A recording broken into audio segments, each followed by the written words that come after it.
Clear? Good evening guys, audio video clear है? All clear? चलो okay. आज पहले ग्लोबलाइजेशन से स्टार्ट करूंगा, थोड़ा सा थियरी वाला एस्पेक्ट है, let's discuss those theory aspects. फिर impact of globalisation and then the last topic urbanisation. Okay, urbanisation की एक डिटेल पीपीटी भी मैंने बनाई हुई है काफी, जहां पे फैक्चुअल वाली इन्फॉर्मेशन काफी पोस्ट अप की है मैंने। टाउन क्या होता है, सिटी क्या होती है, कॉन्ग्लोमेरेशन क्या होती है, मिलियन प्लस सिटी किसे बोलते हैं, एक बार जस्ट पढ़ लेना। Normally the questions don't come from the factual aspects.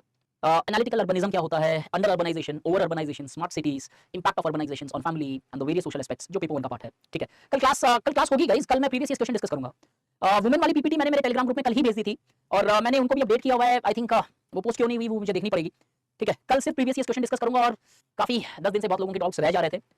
Let's कल 5 to 6 क्वेश्चन डिस्कस करूंगा, एक स्ट्रक्चर पता चले कि कैसे अटेम्प्ट किया जाता है और क्या हमारी पिछले 10 दिन की क्लासेस हेल्प करेगी उन पर्टिकुलर प्रीवियस ईयर क्वेश्चंस को डिस्कस करने सॉल्व करने के लिए। और उसके बाद जितने डाउट्स है आपके वो सारे डाउट्स टैकल करूंगा। आज syllabus I complete the syllabus, let's see Ross, I try to complete the syllabus today. Globalization का मीनिंग क्या होता है? ग्लोबलाइजेशन अगर हम देखें तो आंसर राइटिंग कल करूंगा, answer writing previous year question करूंगा, तो that's quite obviously would be done in that कि कैसे अटेम्प्ट करना है। क्वेश्चन पूछूंगा, फिर आपसे पूछूंगा आप कैसे अटेम्प्ट करोगे, then I give you my perspective कि शायद ये मैं ऐसे कैसे अटेम्प्ट कर सकता था, या फिर एक राइट अप्रोच क्या हो सकती थी उस क्वेश्चन को अटेम्प्ट करने के लिए। टाइमिंग सब कुछ सेम रहेगा, टुमारो सेम चीज, वही क्लास है जो नॉर्मल क्लास है, बस हम प्रीवियस ईयर क्वेश्चन डिस्कस करेंगे और आंसर राइटिंग और डाउट्स पे फोकस करेंगे। Syllabus will complete today. एक रिक्वेस्ट है सबसे, अर्बनाइजेशन वाली जो पीपीटी मिलेगी आपको वो बहुत सीरियसली पढ़ना, ताकि वो फैक्ट वाला पार्ट थोड़ा सा क्लियर रहे। यू नो, अर्बन पॉपुलेशन कितनी है, सेंसस के हिसाब से क्या है, क्या ग्राफ रहा ग्रोथ का, जस्ट एक आइडिया लेनी होती है उसमें से, nothing much, just have an idea. Telegram group में tomorrow would be my last class, not your last class, my last class as far as the Indian society is concern. May be वापस इस journey के अंदर कहीं ना कहीं किसी और एस्पेक्ट में मिलेंगे।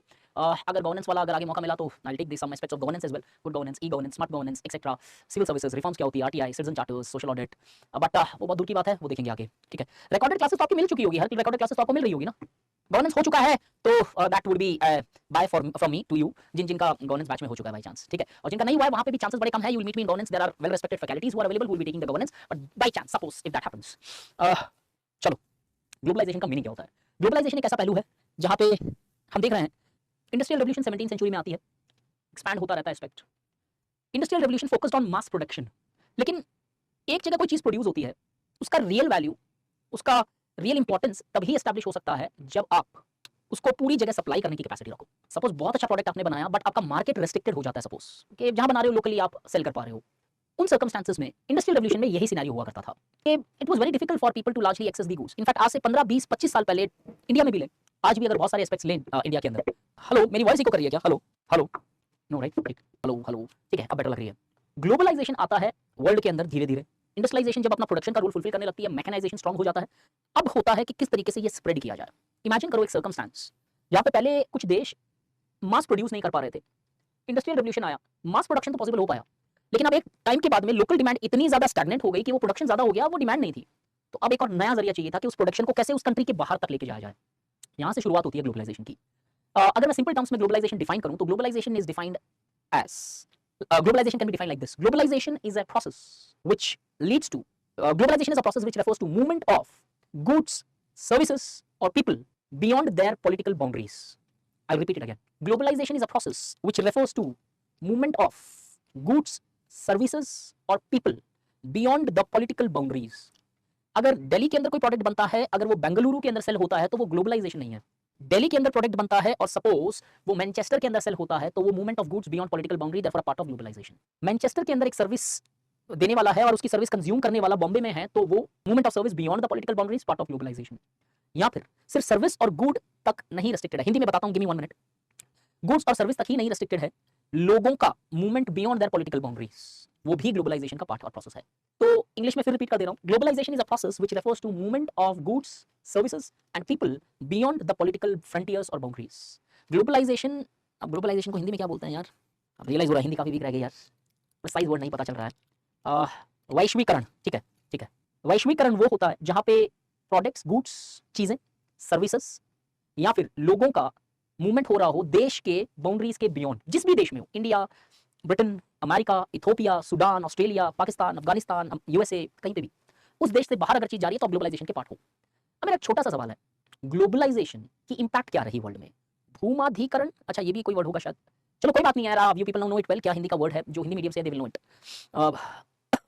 इंपैक्ट क्या है ग्लोबलाइजेशन की? चलो कोई भी एक बंदा हैंड रेज कर लो, पूछ लेता हूं। संदीप आचार्य, संदीप आचार्य, संदीप आचार्य, अरे यार एक सेकंड संदीप, वॉइस लाउड है। और गाइस एक सेकंड, संजीव सिंह नाम का कोई स्टूडेंट है क्या इधर? संजीव सिंह, संजीत है क्या? संजीव नहीं है। कल मैंने डाउट बीच में बंद कर दिया था बिकॉज आप लोग कॉपरेट नहीं कर रहे थे। तो लास्ट नाम मैंने जो सुना था संजीव सिंह आया था मेरे को दिमाग में, या फिर वो संजीत था, मुझे याद नहीं आ रहा है। संजीव सिंह मैंने लिख के रखा है, अगर कोई संजीत था वो ठीक है, कोई बात नहीं है। संजीत, आज सबसे पहले मैं आपका डाउट लूंगा whenever I start the doubt session. Apologies for yesterday, लेकिन आप शायद समझ रहे हो कि कल मैंने बंद क्यों किया था। मैंने 5 बार बोला था म्यूट कर लो, कोई प्लीज म्यूट कर लो, but nobody did that. But वो तो एटलीस्ट आपको थोड़ा सा कर्टेसी अपनी पीयर ग्रुप के लिए रखना चाहिए था। तो आज सबसे पहले मैं आपका डाउट लूंगा, मैंने कल ही नाम लिख लिया था आपका, so don't worry, will do it today. तो कौन है अनम्यूट, कौन है? संदीप आचार्य। संदीप आचार्य, ठीक है। संदीप, अगर मैं आपको छोटा सा क्वेश्चन ये पूछूं, ग्लोबलाइजेशन की इंपैक्ट क्या है? सर इंपैक्ट ये है कि मतलब we are able to purchase the goods around the world, enjoy the goods and services of the world. Right. For example, the manufacturing done in China is way cheaper than in America. So the American public can use the goods manufactured in China and provided Chinese people get employment. And Right. the service और कुछ? yes, and the service provided by Indian call center is very beneficial to people around the world, and which also provide the employment to India and it contributes in the Indian economy. Perfectly. तो what Sandeep you are saying, synergy बनती है एक, जिस चीज में जो बेहतर है वो सर्विस पूरी दुनिया को, विश्व को प्रोवाइड कर सकते हो, और this is how it leads to more specialization. Can I say that Sandeep? Yes, sir. ठीक है। आपने इंपैक्ट बताई, इनफैक्ट कैसे सर्विसेज हम शेयर कर रहे हैं, कैसे दोनों कंट्री को बेनिफिट हो रहा है, कहीं पे एम्प्लॉयमेंट बन रहा है, कहीं पे लो कॉस्ट या चीप कॉस्ट के ऊपर आपकी सर्विसेज अवेलेबल हो पा रही है। हाँ जी। लेकिन ऐसे अब ध्यान से समझेंगे संदीप एकदम, चाइना का एग्जांपल ले रहा हूं मैं, ठीक है? चाइना ग्लोबलाइज कर गया क्या? हाँ जी सर, कर गया, लेकिन वहाँ पर क्या है कि अगर विदेशी कंपनी अगर ज्यादा बड़ी हो गई तो सरकार उन पर रोरा डालने के लिए यूज करती है। अच्छा, तो चाइना ग्लोबलाइज किया, मैं फिलहाल आपके टर्म से ये लेके चलता हूं, ठीक है? इंडिया क्या ग्लोबलाइज कर गया या कर रहा है, जैसे भी आप मानो? सर हाफ वे है sir. Half way. America globalization किया अमेरिका में? हाँ जी सर, क्या? परफेक्ट। ग्लोबलाइजेशन की एक थियरी थी, इंडियन ने दी थी, अर्जुन अप्पादुराई। अब ये थियरी अगर तुम्हें पता है ना, थियरी नहीं समझाऊंगा, डोंट वरी, एकदम जनरल तरीके से समझाऊंगा। थियरी से तुम्हें ग्लोबलाइजेशन का हर एस्पेक्ट कवर किया जा सकता है, किसी भी लेवल पे लिखना पड़े आंसर या किसी भी फॉर्म में लिखना पड़े। इन्होंने थियरी दी और थियरी में ये बताया, please understand this theory very clear. मेरे हिसाब से आज का सबसे इंपॉर्टेंट एस्पेक्ट जो इंपॉर्टेंट है for any question on your globalization, he advocates globalization के लेवल्स होते हैं। वन टाइम फिनोमेना नहीं है कि ये ग्लोबलाइज्ड है, ये नहीं है, या ये है। कोई 10% है, कोई 70% है, कोई शायद 90 या 100% है, कोई 3% है। It is like he gave a theory that globalization certain spheres में हो सकता है और कुछ स्पीयर्स में आप रेस्ट्रिक्टेड हो।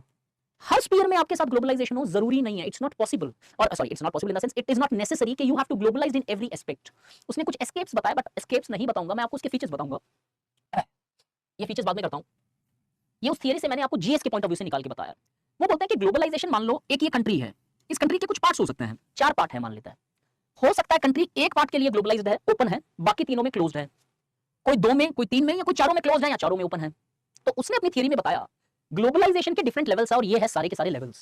सम countries largely have globalized with respect to the movement of people.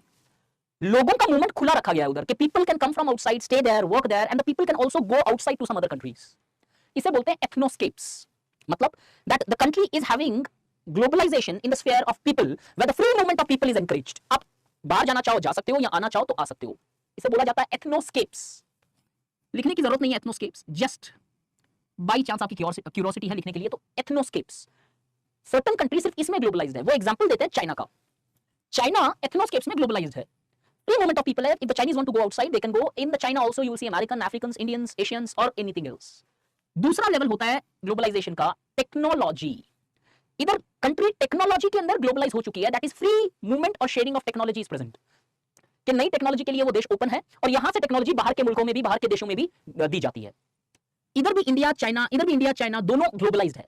India also have fully globalised in the sphere of technology, जहां पे फ्री मूवमेंट है टेक्नोलॉजी का। You don't have any restrictions put on technologies कि ये नहीं ले सकते या नहीं ला सकते। आप नई मॉडर्न टेक्नोलॉजी भी, आप चाहो तो फेरारी भी इंपोर्ट कर सकते हो, provided you pay the taxes. आप चाहो वो मॉडर्न चीज मंगा सकते हो। We have no restrictions as such as far as the technology is concerned. ये है ideoscapes, technoscapes. Ideology के स्फीयर में ग्लोबलाइजेशन, मतलब ये ध्यान से समझना, countries may have globalized in the sphere of people or technology, but the countries may not have globalized in the sphere of ideology. That means that the countries may largely not promote new ideologies in their country. ये बोलते हैं China इधर globalise नहीं हुआ, China sharing of ideas में globalise नहीं है, because वो प्रॉपर्ली क्लोज्ड सोसाइटी है, जहां पे वो जो कम्युनिस्ट पार्टी ऑफ चाइना है, उनकी सोच, उनकी ideology, that are the things which are practised and professed. कोई अल्टरनेटिव सिस्टम नहीं, सोच नहीं डेवलप की जाती है वहां पे, they are not allowed to practise that. अब हम आज तक ये समझते आ रहे थे चाइना एक्सट्रीम लेवल पे ग्लोबलाइज हुआ। इसकी थियरी से ग्लोबलाइजेशन की एक बहुत बेहतर अंडरस्टैंडिंग आती है कि हर देश हर स्फीयर में ग्लोबलाइज नहीं है, कुछ स्फीयर में ज्यादा है, कुछ स्फीयर में कम है, कुछ में शायद है ही नहीं। China is the best example, जो ऑलमोस्ट सब स्फीयर के अंदर ग्लोबलाइज कर गया, लेकिन इधर जीरो ग्लोबलाइजेशन है, because China does not promote alternative ideologies, political systems or economic systems in their respect of with the respect of their country. एक इसी तरीके से आता है इन्फोस्केप्स। इंफॉर्मेशन शेयरिंग फ्री होती है। Free in the sense easily आप शेयर कर सकते हो इंफॉर्मेशन। चाइना इसमें भी नहीं ग्लोबलाइज्ड हुआ, बिकॉज अगर इंफॉर्मेशन शेयरिंग इजीली प्रोपेगेटेड होगी, प्रमोटेड होगी, तो आइडियोलॉजी भी चेंज होगी। तो आप चाइना में आए दिन सुनते हो कि उनका खुद का अपना सर्च इंजन है, सब खुद के फेसबुक के वर्जन है, खुद के ट्विटर्स के वर्जन है, खुद के जो है वो अपने मैकेनिज्म सरकार ने बनाए हुए हैं या फिर वहां के लोगों ने बनाए हुए हैं with the respective support of the respective government. Inform scapes में China zero globalisation, zero globalisation. India में अभी तक सब स्फेयर के अंदर ग्लोबलाइजेशन है।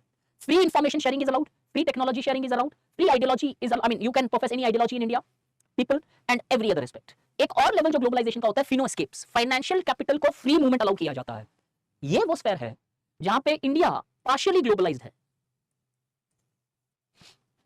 आप इकोनॉमिक्स जब पढ़ोगे तो आप देखोगे कि इकोनॉमिक्स के अंदर current account convertibility, capital account convertibility जैसे कुछ कॉन्सेप्ट्स हैं कि आप जो फॉरेन इनकम कमाते हो, जो चीजें हैं, कुछ कंप्लीटली कन्वर्ट की जा सकती है एट द मार्केट प्राइस, कुछ फिक्स्ड रेट में कन्वर्जन होती है, कुछ और ऐसे एस्पेक्ट्स में कन्वर्जन होती है। हम पूरा का पूरा फॉरेन एक्सचेंज कन्वर्जन एक फ्री फ्लोटिंग रेट पे नहीं कर सकते इंडिया में। फिक्स है कुछ चीज, उसके बेसिस पे कन्वर्जन होगा। कैपिटल अकाउंट कन्वर्टिबिलिटी सिंपल बोलूं तो फुल नहीं है, पार्शियल है हमारे पास। आएगा इकोनॉमिक जब पढ़ोगे या जिन्होंने पढ़ा है they will definitely know about it. Financial aspects में इंडिया फुली ग्लोबलाइज नहीं है, पार्शियल है। कुछ चीजों में हम फ्री फ्लो अलाउ करते हैं, हर चीज में आई मीन पूरा का पूरा फ्री फ्लो नहीं है। फॉरेन कैपिटल्स का रेस्ट्रिक्शंस है, लिमिटेड है। एफआईआईआईस वैसे समझना तू, एफडीआईएस की लिमिटेशंस है, इसमें इतना परसेंट, इसमें इतना परसेंट, इसमें इतना परसेंट इन्वेस्ट कर सकते हो। एक लिमिटेशंस लगाई हुई है, फुल फ्री नहीं किया, ओपन अप नहीं किया इकोनॉमी को, ताकि हम वर्ल्ड के शॉक से थोड़ा सा we have that absorbing capacities कि हमारे इकोनॉमीज पे ज्यादा इंपैक्ट नहीं हो because of the international turmoils which may be present. अब इस आदमी ने पूरी ग्लोबलाइजेशन को डिफरेंट स्फेयर्स और खांचों में बांट दिया और बोलते हैं पूरा का पूरा ग्लोबलाइजेशन होना जरूरी नहीं है। नॉर्मली हम इवैल्यूएट करते हैं ग्लोबलाइजेशन मतलब गुड्स, पीपल, सर्विस। इसमें बहुत डिफरेंट टाइप्स ऑफ पार्ट्स है। अब कोई भी कंट्री किसी दो, किसी एक या चारों पांचों में हो सकती है globalised. This is really important, specially आपको काम आएगा जब क्वेश्चन पूछा जाए सोशल इंपैक्ट ऑफ ग्लोबलाइजेशन या कोई भी एक जनरल इंपैक्ट पूछ ली जाए, उधर स्टार्ट ही ऐसे ही करना, पहले ग्लोबलाइजेशन को डिफाइन करना और फिर बताना कि ग्लोबलाइजेशन के लेवल्स होते हैं। India has globalised at certain levels, have not globalised at certain levels, therefore the impact varies. तो ये आज थंब रूल दे रहा हूं मैं, ग्लोबलाइजेशन का क्वेश्चन कुछ भी पूछ ले पेपर 1 में, तुम्हारा इंट्रोडक्शन सेम रहेगा 99%, अंटिल अनलेस कोई स्टेटमेंट के साथ क्वेश्चन दे रहा है तो वो स्टेटमेंट के साथ इंट्रोडक्शन चेंज हो जाएगा। और इंट्रोडक्शन क्या रहेगा, कुछ ऐसा, globalization refers to a process where there is increase in the movement of goods, services and peoples beyond the political boundaries of the country. Globalization, since happens at different spheres, the impact of globalization also varies. For example, certain countries have globalized in the sphere of technology and finance, certain other countries have globalized on the basis of ideologies or people. Therefore, the levels of globalization determines the impact of globalization. ये fix रखना है तुम्हारा introduction, तुम्हें चाहे UPSC किसी पे भी impact पूछे, फिक्स रखना है ये इंट्रोडक्शन। चाहे तुम अलग से पूरा लिख के रख लो कि ये इंट्रोडक्शन मुझे लिखना है, तो इंट्रोडक्शन में ज्यादा मेहनत नहीं करनी पड़ेगी। उसके बाद इंपैक्ट्स को इवैल्यूएट करना, क्या इंपैक्ट है, क्या इंपैक्ट है, इस पे क्या है, उस पे क्या है, जो आप देख सकते हो। इनफैक्ट कम से कम 10 से 15 इंपैक्ट डिटेल में डिस्कस करूंगा, आपको याद सिर्फ 4 इंपैक्ट रखनी है, 5 इंपैक्ट रखनी है। सेकंड इंपॉर्टेंट एस्पेक्ट आता है ग्लोबलाइजेशन के फीचर्स क्या होता है। अगर आपको ट्राइब का चैप्टर याद है, मैंने बोला था ट्राइब इंडिया के अंदर, जैसे वेस्ट के अंदर ट्राइब्स कुछ फीचर्स पे आइडेंटिफाई किए गए, प्रिमिटिव रिलीजन, ज्योग्राफिकल आइसोलेशन या फिर technological modes of productions, communitarian ownership. ठीक गाइस, ये मैंने पीडीएफ नहीं इसका उतारा है, आप ये स्क्रीनशॉट लेना चाहो तो स्क्रीनशॉट ले लेना प्लीज, इसका भी। ट्राइब्स के अंदर हमने कुछ फीचर्स वेस्ट के देखे थे, लेकिन हमने इंडिया में जब देखा कि नहीं, इंडिया में हर फीचर उसके बेसिस पे नहीं दिखाई दे रहा है। इंडिया में बहुत सारे कनेक्शंस रहे ट्राइब्स और नॉन ट्राइब्स के बीच में, तो क्लियर कट डिस्टिंक्शंस और डिमार्केशंस पॉसिबल नहीं हो रहे इंडिया के अंदर ट्राइब और नॉन ट्राइब को डिफरेंशिएट करने में। वैसा ही कुछ कॉन्सेप्ट लगाया जाता है ग्लोबलाइजेशन में। ग्लोबलाइजेशन को दो तरीके से समझा जाता है, what is globalization and what does not consist of globalization. मतलब कॉमन सेंसिकल अंडरस्टैंडिंग में कई बार हम इधर वाले एस्पेक्ट लिख देते हैं जिसे हम ग्लोबलाइजेशन की बराबरी में दे देते हैं कि मान लेते हैं ये ग्लोबलाइजेशन है। रियलिटी में ग्लोबलाइजेशन होता है ये, ग्लोबलाइजेशन तब होता है जब ये कैरेक्टरिस्टिक्स प्रेजेंट हो। ये कैरेक्टरिस्टिक्स प्रेजेंट नहीं है तो उन्हें ग्लोबलाइजेशन, उस कंट्री में एटलीस्ट ग्लोबलाइजेशन नहीं एक्सेप्ट किया जाता है। पहला कैरेक्टरिस्टिक। लेट्स सी, कोई भी एक बंदा हैंड उठा लो प्लीज। कल क्लास होगी यार गाइस, क्या हो गया, थक गए क्या 5-7 दिन में? तुमसे ज्यादा तो मैं भी थक गया हूं। राज, कल लास्ट क्लास है, उसके बाद नए फैकल्टी आएंगे, आपको और बेहतर पढ़ाएंगे, ठीक है। राज यार म्यूट। राज, हाँ राज, हेलो राज, मेरी वॉइस आ रही है क्या? सॉरी यार राज, आपकी वॉइस बहुत ब्रेक हो रही है, फिर टाइम बहुत कंज्यूम हो जाएगा, sorry. Areen Yes, sir. Yes, your voice audible, sir. अच्छा, अरे बाप रे, इतना जल्दी कि सर अनम्यूट नहीं कर दे, नहीं करूंगा यार। Areen, Yes, sir. ठीक है। मेरा एक छोटा सवाल है, ध्यान से समझना गाइस, इंपॉर्टेंट पार्ट है प्लीज। अगर मैं आपको ये बोलूं कि मैं एक देश हूं और Yes, sir. ये एक देश है, ठीक, Right. मैं इस देश से रॉ मटेरियल्स के खरीदता हूं, ठीक है, Yes, sir. और ये देश सिर्फ रॉ मटेरियल मुझे ही बेचता है, Yes, sir. लेकिन मैं रॉ मटेरियल्स इस एक और देश से खरीद रहा हूं, इससे भी खरीदता हूं, इससे भी खरीदता हूं, Yes, sir. ठीक। अब क्या ये जो रिलेशनशिप मेरी इन देशों के साथ है वो ग्लोबलाइजेशन से इक्वेट की जा सकती है क्या? Yes, sir. ये ग्लोबलाइजेशन सर आपके लिए होगी सर। मेरे लिए होगी, ठीक है। हाँ, बट जो दूसरे जो कंट्री है वो सिर्फ आपको सप्लाई कर रहे हैं। हाँ। Raw material. हाँ। तो मेरे हिसाब से उनके लिए ग्लोबलाइजेशन नहीं होगी, क्योंकि वो एक तरीके से आपको ही सप्लाई कर रहे हैं, Right. पर्टिकुलर एक कंट्री को। राइट, तो मेरे लिए ग्लोबलाइजेशन है, बाकी दोनों के लिए नहीं है, राइट। Yes sir. एक्चुअली क्या होता है ग्लोबलाइजेशन में, जो सबसे बड़ा मिसकंसेप्शन है वो ये आ जाता है,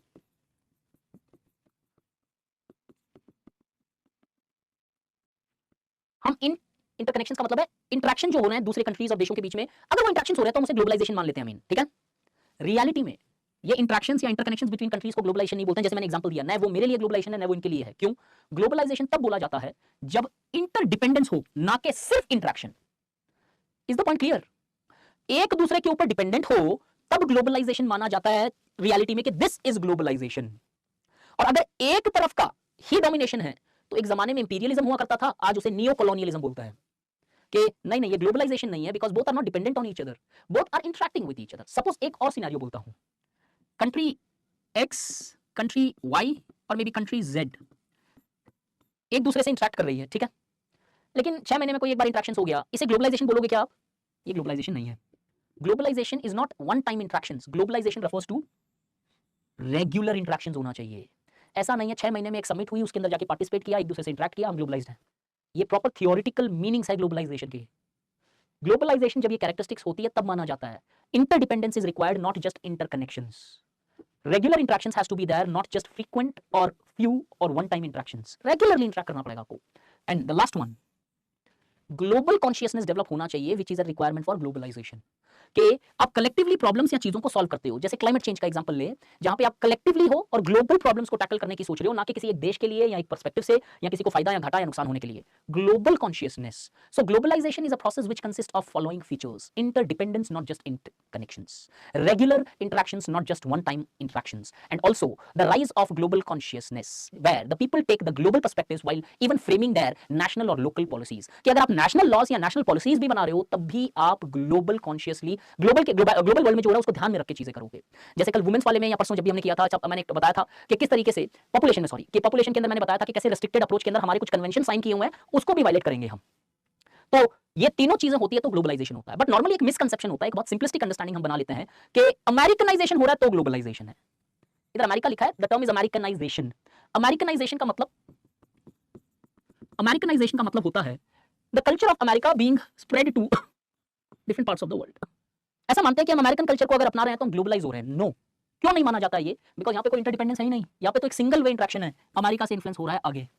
तो Americanisation is something which should never be equated with globalisation, because Americanisation refers to the spread of American values beyond the political boundaries of America, be that Mexico, be that India, be that any country in Africa or be that Australia. तो Americanisation कभी भी globalisation नहीं माना जाता है। Americanisation अलग phenomena है, globalisation एक अलग फिनोमेना है। किसी ने मुझे चैट में एक एग्जांपल मैसेज किया था, आई डोंट नो, मैकडोनलाइजेशन किसने किया था यहाँ पे? अरशद आपने किया था। अच्छा अरशद एक बार हैंड रेज करना। अरशद मैंने अनम्यूट किया जल्दी से। हाँ अरशद, हाँ मैकडोनलाइजेशन क्या होता है? हाँ नहीं समझा नहीं मैं, आपकी वॉइस बहुत डिस्टर्बेंस हो रही है, थोड़ा सा धीरे धीरे बोलो यार। Sorry Arshad, sorry, I think आपके लोकल नेटवर्क्स में बहुत सीरियस प्रॉब्लम एकदम नहीं आ रही है। अच्छा your library, but I think there is strong problem. Anybody else will tell me what exactly is globalisation? कोई बोलना चाहे? Sorry McDonaldisation. Arshad but listen to my answer very carefully, ठीक है? म्यूट कर लेना प्लीज, म्यूट कर लेना प्लीज। शिल्पा या वैभव, किसी को अनम्यूट किया मैंने, पता नहीं, या विकास, जल्दी में जो भी हुआ है। हेलो शिल्पा, वैभव या विकास, किसी का अनम्यूट हुआ इधर?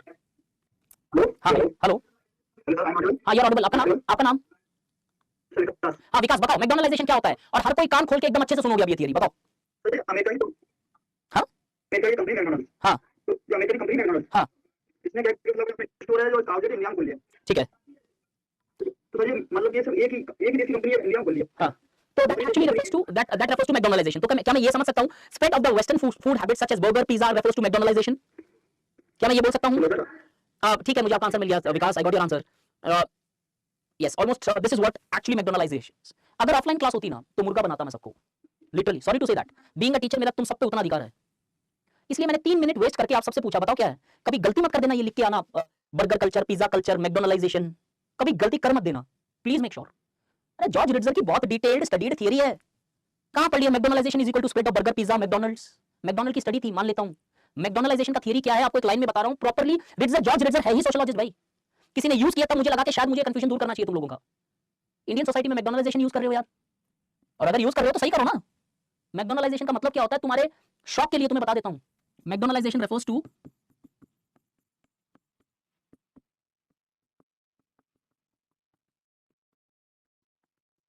ब्यूरोक्रेसी के स्प्रेड की बात करता है ये, फूड कल्चर की नहीं। किधर थी, किधर गिरा दी, क्या यार, किसकी थियरी है, किस बेसिस पे है, किधर लगाई है? वो बोलता है कि मैक्स वेबर की जो ब्यूरोक्रेसी की थियरी थी ना, वो आज ब्यूरोक्रेसी हर स्फीयर में आ रही है, पहले पब्लिक स्फीयर में होती थी। अब वो मैकडॉनल्ड्स को स्टडी करते हैं और बताते हैं कि कैसे मैकडॉनल्ड्स भी ये ब्यूरोक्रेसी की प्रिंसिपल्स अपना रहा है, और वो दिखाता है कि हर स्फीयर में फैल चुकी है bureaucracy. So the McDonaldization is a process of process which refers to the spread of bureaucratic behavior and organizational structure beyond public sphere. McDonaldization is not a theory of spread of Western food culture. अब ये होता है यार, half knowledge is dangerous, और examiner को तो full knowledge होगा, ये मान के चलना। तो जॉर्ज रिटजन ने बहुत अलग तरीके से ये थियरी दी थी, विल नॉट मिस यूज, किसी को यूज करें ना करें, मेरी गुजारिश है, मेरी रिक्वेस्ट है, किसी को मिस यूज मत करना एग्जाम में। तो आज मैंने आपके 2 मार्क्स बचा लिए, या फिर हो सकता है पूरे के पूरे 12 मार्क्स बचा लिए, क्योंकि पहले लाइन में अगर लिख दी तो एग्जामिनर को समझ में अच्छा मुझे बेवकूफ बना रहे हो यार। आप लोगों की भलाई के लिए प्लीज ध्यान से समझना, ये वर्ड एक अलग कॉन्टेक्स्ट में यूज किया गया है, और वो ब्यूरोक्रेसी की स्प्रेड की बात करता है। McDonaldisation theory given by George Ritzer, who is the very modern sociologist of the contemporary world. Max Weber को जस्टिफाई करने के लिए थियरी दी गई थी।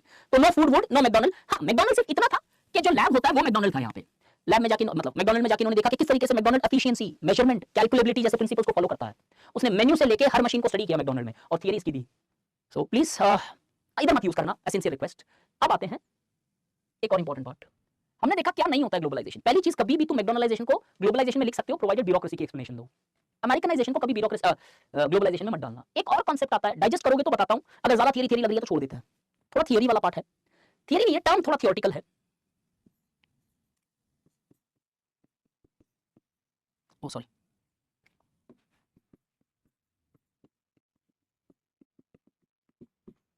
सी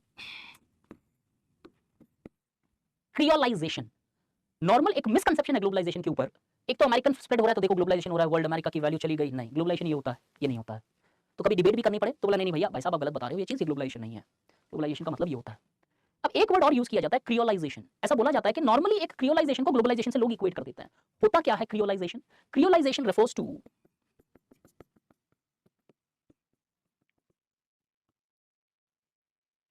हाइब्रिड कल्चर। गाइस किसी का अनम्यूट है, प्लीज एक बार म्यूट कर लेना, थोड़ा सा डिस्टर्बेंस आ रहा है शायद। हाइब्रिड कल्चर, हाइब्रिड कल्चर का मतलब, हम नॉर्मली ये मानते हैं कि एक गूगल जैसी या कोई भी XYZ या इन्फोसिस जैसी कोई कंपनी है, इस कंपनी में व्हाइट्स भी हैं, ब्लैक्स भी हैं, ब्रिटन भी हो सकते हैं, ब्रिटन्स, ऑस्ट्रेलियंस भी हो सकते हैं, कीवीज भी हो सकते हैं, इंडियंस भी हो सकते हैं, श्रीलंकन्स भी हो, कुछ ऐसा एक वर्ल्ड कल्चर मान लेते हैं। अलग अलग नेशनलिटी से, अलग अलग देशों से, अलग अलग एथनिसिटी से, अलग अलग कास्ट, जात, जेंडर, सब काम कर रहे हैं। अब ये ऐसा माना जाता है कि इस कंपनी के अंदर एक हाइब्रिड कल्चर है। इस कंपनी का कल्चर जो है सबका एक कॉम्बिनेशन है। It's like a combination of multiple culture, जो एक नया सा ही एनर्जी इफेक्ट पैदा करेगा, किसी का इंडिविजुअल नहीं है। It's like a combination of culture. Hybrid culture मतलब, hybrid culture refers to where multiple people belonging to different culture coexist together. साथ में रहते हैं, अलग अलग प्रांत, अलग अलग देश, भाषा, लिपि से बिलोंग करने वाले लोग। अब नॉर्मली जब हम कॉमन सेंसिकल अंडरस्टैंडिंग से देखते हैं तो लोग बोलते हैं देखो कितना ग्लोबलाइज्ड वर्ल्ड है यार, एक कंपनी में सब लोग हैं। नहीं, creolization is not equal to globalization. Globalization के अंदर का पार्ट हो सकता है, लेकिन सिर्फ ये देख के बोलो ग्लोबलाइजेशन है, वो गलत होगा। क्यों? बिकॉज ये हाइब्रिड कल्चर बिना ग्लोबलाइजेशन के भी एग्जिस्ट करता है। ग्लोबलाइजेशन होना जरूरी नहीं है। Take an example of India. एक ही कंपनी के अंदर अलग अलग प्लुरैलिटीज हो सकती है, अलग कास्ट, अलग जेंडर, अलग लैंग्वेज, अलग एथनिसिटी, अलग ट्राइबल आइडेंटिटीज, या कोई और different types of identities, religious identities. तो कभी भी हाइब्रिड कल्चर को ग्लोबलाइजेशन नहीं माना जाता है, वो उसका एक पार्ट हो सकता है, बट वो है तो ग्लोबलाइजेशन है नहीं बोल सकते आप, because this hybrid culture can exist without globalisation. तो creolisation is never equated with globalisation. ऐसा नहीं है तो ग्लोबलाइजेशन है। तो प्लीज मेक श्योर, सिर्फ मल्टी कल्चर के बेसिस पे किसी को ग्लोबलाइजेशन मत बोलना जो क्रियोलाइजेशन बोल रहा है आपको। मल्टी कल्चर के साथ साथ interdependence, free movement of people या सर्विस या गुड्स या टेक्नोलॉजी, ये सारे एस्पेक्ट है ग्लोबल डायमेंशंस, तब एक ग्लोबलाइजेशन कहा जा सकता है उस पर्टिकुलर एस्पेक्ट को। So globalisation is not creolisation, not Americanisation, not just interactions. Globalisation is interdependence, global consciousness, and at the same time regular interactions of the countries present, regular countries of the countries, interactions of the countries with each other. तो यहां तक सब clear है theory का? हाँ, ये effect हो सकता है ग्लोबलाइजेशन से, क्रियोलाइजेशन आ सकता है, बढ़ सकता है, इनफैक्ट बिना ग्लोबलाइजेशन के भी आ सकता है। हमारा पॉइंट ऑफ डिबेट ये है। तो अगर कोई चीज बिना ग्लोबलाइजेशन के आ सकती है तो आप इसको ग्लोबलाइजेशन से इक्वेट नहीं कर सकते हो, क्योंकि बिना ग्लोबलाइजेशन के भी एग्जिस्ट करता है। तो ये इसको बढ़ा भी सकता है, ये इसको घटा भी सकता है, इनफैक्ट अभी देखेंगे इंपैक्ट। बट ग्लोबल कॉन्शियसनेस का मतलब होता है कि global consciousness refers to where the people largely people or slash countries take actions, frames their national policies on the basis of global consciousness, not just on the basis of their internal factors. सिर्फ अपने क्षेत्र को ध्यान में रख के नहीं policy बनाओगे आप पूरी दुनिया को ध्यान में रख के एक पर्टिकुलर पॉलिसी बनाओगे। जैसे चाहे आपका फ्यूचर फ्यूल क्या होने वाला है या कुछ और, कि नहीं ये देश के अंदर प्रॉब्लम आ रही है, देश के बाहर भी ये प्रॉब्लम आ रही है, हम इसको टैकल करेंगे। क्लाइमेट चेंज इसका बहुत उम्दा एग्जांपल है, एक ब्यूटीफुल एग्जांपल, जहां पे आज हम लोग या इंडिया जैसी डेवलपिंग कंट्री जिसका कोई कमिटमेंट टारगेट नहीं है, फिर भी आईएनडीसी जैसे नेशनली डिटरमाइंड कंट्रीब्यूशन जो है वो कर रहे हैं हम, ताकि सबका भला हो सके। हालांकि हमारे पास ऑब्लिगेशन नहीं है वो, but still we are ready to go a mile ahead, ताकि पूरी दुनिया में ये क्लाइमेट चेंज की क्राइसिस टैकल की जा सके। तो that is global consciousness. Although हमारे पास अमेरिका या यूरोप जैसे कंसिस्टेंटली टारगेट नहीं है कितना एमिशन कम करना हमें, we are developing countries, but still we are doing more than what anybody can expect from us. अब आता है किस्सा जो टॉपिक में है, सिलेबस में है, इंपैक्ट ऑफ ग्लोबलाइजेशन। अब बहुत सारे इंपैक्ट है, एक लिमिटेड इंपैक्ट में डिस्कस कर सकता हूं, 10 15 20, हर चीज में इंपैक्ट है। तो अगर आपको लग रहा है किसी पे इंपैक्ट है, मेरे से जस्टिफिकेशन लेने की भी जरूरत नहीं है, you can definitely right it. अब मैं क्योंकि क्लास में लिमिटेड चीजें डिस्कस हो सकती है, पीएचडी नहीं कर रहा है ग्लोबलाइजेशन पे, इतनी इंपैक्ट दे दूंगा, पॉलिटिकल, सोशल, कल्चरल, इकोनॉमिक, जो डायमेंशन आए आपके पास 250 वर्ड का कंटेंट होना चाहिए। अब ग्लोबलाइजेशन ऐसा कोई एस्पेक्ट नहीं है जिसको इंपैक्ट नहीं करती है। क्यों? हमने जस्ट देखा, टेक्नोलॉजी में भी होता है, फाइनेंस में भी होता है, पीपल में भी होता है, आइडियोलॉजी में भी होता है, इन्फॉर्मेशन में भी होता है। अगर हर स्फीयर में रहता है ग्लोबलाइजेशन, तो ऑलमोस्ट हर स्फीयर इंपैक्टेड होगा। कुछ डेटा यहाँ पे स्पेसिफिकली थियरी से मैंने लिए हैं, जो मेरा बैकग्राउंड रहा है सोशियोलॉजी का, कुछ एस्पेक्ट्स मैंने न्यूज़पेपर से उठाए हैं, और कुछ जो है जनरल, जो आप और हम सभी जानते हैं वो वाले एस्पेक्ट है। पहले मैंने छोटी लेवल पे थोड़ा सा इकोनॉमिक इंपैक्ट डिस्कस करने की कोशिश की है, because what we have is the social impacts. Previous years में आए हुए हैं सोशल इंपैक्ट बताओ ग्लोबलाइजेशन की, क्योंकि आप इंडियन सोसाइटी कर रहे हो, तो चांसेस है सोशल, कल्चरल, रिलीजियस ऐसी वाली इंपैक्ट पूछेगा। फिर भी एटलीस्ट कुछ ऐसी इकोनॉमिक इंपैक्ट जो थोड़ी सी सोशल भी है, बट प्योरली है इकोनॉमिक्स। ऐसा माना जाता है that globalization is largely leading to, guys absolute attention, मैंने फर्स्ट डे जब सिलेबस डिस्कस किया था आप लोगों के साथ, मैंने बोला था जब मैं ग्लोबलाइजेशन पे आऊंगा, सही मायने में तो आंसर आपको देना चाहिए, बिकॉज कास्ट पे क्या है, फैमिली पे क्या है, रिलीजन पे क्या है, या फिर पॉपुलेशन पे क्या है, या फिर वुमेन पे क्या है, या एम्पावरमेंट पे क्या है, आपको अच्छे अच्छे से टॉपिक पता है आप, बट फिर भी मैं एड ऑन कर रहा हूं। फिर आप बोलोगे तो मैं कास्ट, फैमिली अलग से एक बार बता दूंगा, ताकि आपका थोड़ा सा बैकग्राउंड फिर क्लियर हो जाए, सेट। नियो कॉलोनियलिज्म बोला जाता है इसको। ऐसा माना जाता है कि डेवलपिंग कंट्रीज के ऊपर ग्लोबलाइजेशन जो है एक indirect form of neo colonialism है। कि हो ये रहा है, पहले जो देश थे, कॉलोनीज थी, वो सॉरी जो इंपीरियल पावर्स थे, वो कॉलोनीज के ऊपर डायरेक्टली कंट्रोल करती थी, प्रॉपर पॉलिटिकल एडमिनिस्ट्रेटिव कंट्रोल था उसका। आज इंटरनेशनल के अंदर डेमोक्रेसी बढ़ चुकी है, देश विकसित हो चुके हैं, इंडिपेंडेंट हो चुके हैं, या शायद मैच्योर हो चुके हैं, वो करना शायद डायरेक्टली फिजिबल नहीं है, लॉन्ग टर्म के लिए नहीं सस्टेन कर पाओगे आप। तो अब क्या किया जाता है कि कैसे डेवलपिंग कंट्रीज को कंट्रोल में रखा जाए। डेवलपिंग कंट्रीज को वर्ल्ड के साथ इंटरकनेक्ट किया जाता है, और जब वर्ल्ड के साथ इंटरकनेक्ट किया जाता है तो ये वर्ल्ड के अंदर डोमिनेटिंग कंट्री जो है वो डोमिनेट करती है इंटरनेशनल ऑर्गेनाइजेशंस एंड स्फीयर्स में। और जब डेवलपिंग कंट्रीज इनका पार्ट बनती है, तो वो डायरेक्टली और इनडायरेक्टली इन डोमिनेंट कंट्रीज के नीचे डोमिनेशन में आ जाती है। इंडिया में भी हुआ। हमारी 1991 की एलपीजी क्राइसिस अगर हम देखें, हमारे फॉरेन रिजर्व्स फॉल कर गए थे, बोला जाता है 17 दिन के फॉरेन रिजर्व्स कुछ बचे थे। हमने ब्रिटेन के अंदर बैंक ऑफ इंपीरियल ब्रिटेन या कुछ ऐसा नाम था, कितने ही मेट्रिक टन सोना डाला, हमें इतना कुछ लोन बना। अब वर्ल्ड बैंक ने आपको बोला कि भैया इंडिया ग्लोबलाइज करो, ऐसे कोई पैसा नहीं देंगे हम। वर्ल्ड बैंक जैसी ब्रिटेन वुड ऑर्गेनाइजेशंस में आपको कनेक्ट कराया जाता है, और वर्ल्ड बैंक की जैसी ऑर्गेनाइजेशंस में अमेरिका, यूरोप जैसे देश डोमिनेट करते हैं, और वो आपकी पॉलिसीज को वैसे ही कंट्रोल में करते हैं। This is called neo-colonialism. I'll define the term neo-colonialism now. Globalization's one of the economic impact has been, beside bringing prosperity, वो आपको मेरे से ज़्यादा बेहतर पता है, prosperity आती है, development आता होगा, but beside bringing that development, we also see globalization have largely become an important tool to practice neo-colonialism, whereby controlling the international organizations, the developed world is trying to colonize the developing countries by not in a direct manner, but by controlling their policies, technology transfer policy, या फिर foreign reserves, exchange rate, loan, grants, सारी चीज़ों को internationally control किया जाता है। और वो इंटरनेशनल ऑर्गेनाइजेशंस में शायद मेरे से ज़्यादा आपको बेहतर है, बिकॉज पॉल साइंस वाले हो, ज्योग्राफी वाले हो, बहुत सारे और एस्पेक्ट्स भी हैं। सब में दबदबा यूरोप अमेरिका का है। वर्ल्ड बैंक उठाओ, IMF उठाओ, America is the dominating agent, सबसे ज़्यादा SDRs उनके पास में है, special drawing rights. Neo colonialism यहाँ तक तो समझ में आया, लेकिन आज नया फॉर्म है नियो कॉलोनियलिज्म में। क्या? पहले होता ये था, डेवलप्ड वर्ल्ड डेवलपिंग कंट्रीज में कर रही थी, आज developing countries under developed world में भी कर रही है। एक चेन बन गया है। पहले सिर्फ ये दिखाई दे रहा था, आज डेवलपिंग कंट्रीज भी अंडर डेवलप्ड कंट्रीज के अंदर they are trying to colonialise these countries by controlling their policies, by controlling their resources. कैसे? एग्जांपल देता हूं, टैंजानिया एक कंट्री है अफ्रीका में, यहां पे इंडिया ने vast stretches of land lease पे लो, रेंट पे लो, या सॉर्ट ऑफ कंट्रोल में लिया है। और इंडिया का प्लान ये है कि यहाँ पे टैंजानिया में शुगर केन कल्टीवेशन करेंगे। शुगर केन कल्टीवेशन क्यों करना है वहाँ पे? हमारा महाराष्ट्र है, उत्तर प्रदेश है, और भी बहुत सारी जगह जहाँ पे इरिगेशन है।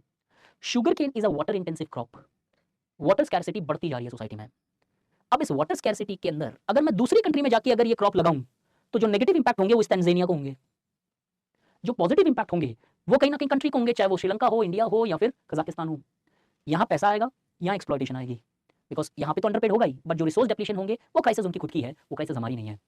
And this is what actually new colonialism is.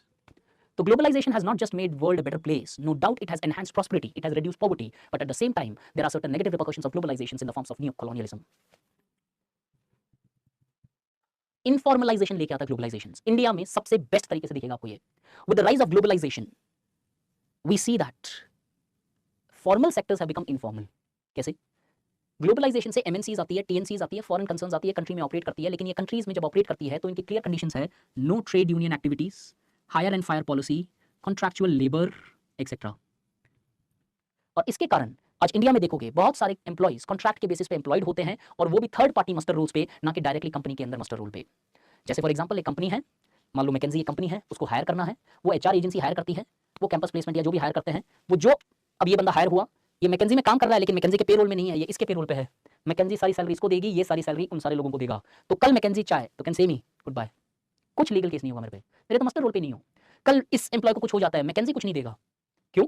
You are not my employ. अगर परमानेंट होता तो social security measures, insurance measures, medical allowances, some multiple benefits are actually given. अब परमानेंट में हो मैकेंजी में तो आपको सारी बेनिफिट्स मिलेगी। But globalization in the world is actually leading to the rise of informal sectors. Many times because of the competitions, many people lose their jobs and they start operating in the unorganized sectors. And secondly, जो मैंने explain किया, many times these multinational companies do not recognize permanent employees, rather than they hire the employees on the basis of contractual basis. Internship एक अलग चीज होती है, देखो internship एक कंप्लीटली डिफरेंट है, वहां पे आपको सैलरी सच नहीं मिलती है, स्टाइपेंड मिलता है। तो इंटर्नशिप की बात नहीं कर रहा हूं मैं, इंटर्न्स तो बहुत लोग हायर करते हैं, बट यहाँ पे इन्फॉर्मलाइजेशन की बात है। थोड़े टाइम पहले आपको एक एग्जांपल देता हूं, इनफैक्ट यह बोला जाता है कि government of India is the largest employer of informal labourers. जैसे थोड़े टाइम पहले दिल्ली के अंदर एक इशू आया था, जब यहाँ के जो चीफ मिनिस्टर है उन्होंने बोला था कि कैसे वो कच्चों को पक्का करेंगे। कच्चे क्या है? इनफॉर्मल। के एमसीडी के अंदर 15-15, 20-20 सालों से वो एम्प्लॉइज काम कर रहे हैं सफाई के अंदर या फिर जो भी उनके रेस्पेक्टिव्स है, और ये देखा जा रहा है वो परमानेंट एम्प्लॉइज ही नहीं है भाई। अब इन्होंने बोला कि नहीं, अब इन सबको पक्का करेंगे हम। गवर्नमेंट एम्प्लॉइज में इनकी सोशल सिक्योरिटी भी आती रहेगी, पेंशन भी आती रहेगी, वो सारे वर्कर्स। हाँ, गिग वर्कर आप बोल सकते हो, बेस्ट एग्जांपल है अगर आपको वैसे समझना Alisha, very good. Gig economy मतलब देखो जोमेटो जैसे एग्जांपल देख लो, या फिर स्विगी जैसे, या कुछ ऐसे उबर, ओला, ये सब examples are of this informal sectors. कोई और इजी एंट्री एग्जिट होती है यहाँ पे, जो चाहे वो इजीली ज्वाइन कर सकता है, और एग्जिट भी उतना ही फास्ट। आप चाहो उस दिन बंद कर सकते हो, छोड़ सकते हो, कंपनी भी आप चाहे उस दिन छोड़ सकती है आपको। और गाइस ये एक और है, मार्केट एक्सपैंड करता है globalization, no doubt. Globalization gives you opportunities to sell the goods beyond your countries, and that provides or enhances your bargaining power. इसके कारण आपकी पावर बढ़ती है, क्षमता बढ़ती है, कैपेसिटी बढ़ती है, और इकोनॉमिक पोजीशंस और स्टैंडिंग्स बढ़ती है। तो मार्केट डेफिनेटली एक्सपैंड होता है, so that you now have capability to reach wide sections of people. Example बताता हूं, anybody from गुजरात here?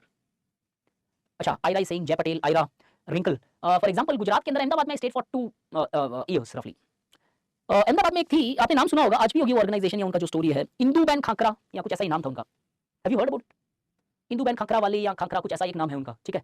अगर आप देखो, वो लज्जित पापड़ भी नहीं यूज कर सकते हो, यस, वो भी एक एग्जांपल है, लेकिन इंदू बैन खाकरा वाला नहीं है, सेल्फ हेल्प ग्रुप कोऑपरेटिव सोच छोड़ो, अभी नहीं डिस्कस करूंगा। बट कहने का मतलब क्या है, उनके खाकरे आज, या जो भी उनके जो प्रोडक्ट्स है, London, America, California, Australia, New Zealand, कहां बिकते हैं यार।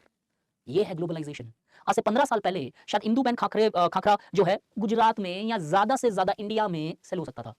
Today there is a possibility of expansion. आपको एक सिंपल सा केस स्टडी बताता हूं, अफ्रीका के अंदर इंडियन बाइक्स या टू व्हीलर्स जो है पहले नहीं बिकते थे, मतलब इंडियन कंपनीज गई नहीं थी। आज इंडियन कंपनीज, टीवीएस जैसी, हीरो जैसी कंपनीज, ये कंपनीज आज अफ्रीका के अंदर हाईएस्ट मार्केट शेयर रखती है टू व्हीलर्स के अंदर। पहले जो चाइनीज या कुछ जापानीज ऐसे कुछ कंपनी से डोमिनेटेड था, आज India controls the major share of two wheelers in African continent. This is what expansion of market is. और इसको छोड़ो, आईटी इंडस्ट्री ले लो, आपका मार्केट कितना बड़ा है आपको समझ में आ जाएगा। वो तो थी इकोनॉमिक इंपैक्ट्स। अब 2-3 थियरीज है जो डिस्कस करती है ग्लोबलाइजेशन से स्टेट के पावर में क्या चेंज आया, what has been the impact on power of state. 2 different theory चलती है साथ में। कुछ लोग बोलते हैं globalization have reduced the power of state, और कुछ लोग बोलते हैं नहीं, globalization have increased the power of state. दोनों का अपना अपना मत है, दोनों बता दे रहा हूं, क्वेश्चन जैसा है आप वैसे यूज कर सकते हो। पहले देखते हैं पावर ऑफ स्टेट डिक्रीज कैसे हुआ। लेट्स अज्यूम एक कंट्री है, ग्लोबलाइजेशन से पहले की कंट्री, ग्लोबलाइजेशन नहीं हुआ हुआ इधर, कंट्री एक्स। इस कंट्री का जो इनके सिटीजंस है उन पे एब्सोल्यूट कंट्रोल हुआ करता था। किस फेयर के अंदर? चाहे इनका फाइनेंस हो, चाहे इनका मूवमेंट हो, चाहे इनका कोई और रिचुअल, कल्चरल, एजुकेशनल एस्पेक्ट हो, हर स्पीयर में इनके ऊपर कंट्रोल था। अब धीरे धीरे ग्लोबलाइजेशन आया इस कंट्री के अंदर। जैसे इस कंट्री पे ग्लोबलाइजेशन आता है, कंट्री खुल जाती है, रिजिडली बंद नहीं होती। अब बाहर से भी लोग आते हैं, अंदर से भी लोग बाहर जा सकते हैं, अब इस कंट्री का पावर इन सिटीजन्स पे कम होने लगा, कैसे एक्सप्लेन किया जाएगा? For example, after globalization, with the opening up the political boundaries of the state, the people started migrating outside the country, which largely reduced the power of state. Now, the state did not have absolute control on the people. Secondly, not only the people now had more freedom to choose their citizenship from. पहले नहीं था. Today, this country does not have the power which it had earlier to control specifically the aspects such as finance. पैसों पे जो पहले देशों का power था वो कम हो गया. कैसे? With certain issues in this country, the finance can flow outside the country with a click of a mouse. एक माउस के बटन में पूरा फाइनेंस बाहर चला गया. सबसे बेहतरीन एग्जांपल इसका है इंडिया में फॉरेन इंस्टीट्यूशनल इन्वेस्टमेंट्स. छोटी सी ऊपर नीचे की खबर, सारा FIIs back to respective countries, सीधा क्लिक पे खत्म हो जाता है. इसीलिए इंडिया चाहता है कि एफआईआईज कम मिले, एफडीआई ज्यादा मिले, क्योंकि यहाँ पे जब तुम इन्वेस्ट करोगे तो इतना इजीली निकाल नहीं पाओगे. आपकी फैक्ट्री होगी, आपकी लैंड होगी, आपकी चीजें होगी, मशीनरी होगी. यहाँ पे सिर्फ शेयर्स, पी नोट्स, एक्सवाइजेड में इन्वेस्ट किया, एक बटन पे मैंने चेंज किया और खत्म. So the people who advocate that the globalization have reduced the power of state highlights that the state do not have the respective power to absolutely control the movement of the people and as well as the finances. As today, people have opportunities to largely settle down in multiple places beyond their respective country of origin. And at the same time, the state have also lost its control over controlling the financial aspects of the respective countries. As countries today, the people today can transfer their finance from one country to other. आप चाहो तो America के अंदर invest कर सकते हो stock market में. यार गाइस ऐसे मत किया करो, एक्सप्लेन दिस अगेन. इतनी बड़ी एक्सप्लेनेशन होती है फिर. ठीक है, मैं सिंप्लीफाई करके समझा दे रहा हूँ. आज कोई भी देश हो फॉर दैट मैटर, कोई भी देश में किसी भी देश का पावर, पैसा कंट्रोल करना उसकी कंट्री में बहुत कम हो गया. पहले 100% था तो आज 20% होगा. ये परसेंटेज सिर्फ हाइपोथेटिकल फिगर है. आपके पास पैसा है, आप चाहो कहीं पे भी इन्वेस्ट कर सकते हो, बिकॉज वर्ल्ड ग्लोबलाइज हो गया. आप चाहो तो अमेरिका के स्टॉक मार्केट में करो, चाहे कहीं और स्टॉक मार्केट में करो.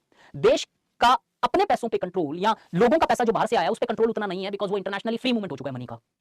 ये इसलिए बोलते हैं कि आज पावर कम हो गया स्टेट का. स्टेट का पूरा पावर नहीं है आज. दूसरा, ये भी नहीं समझ में आता और सिंप्लीफाई करके समझाता हूं.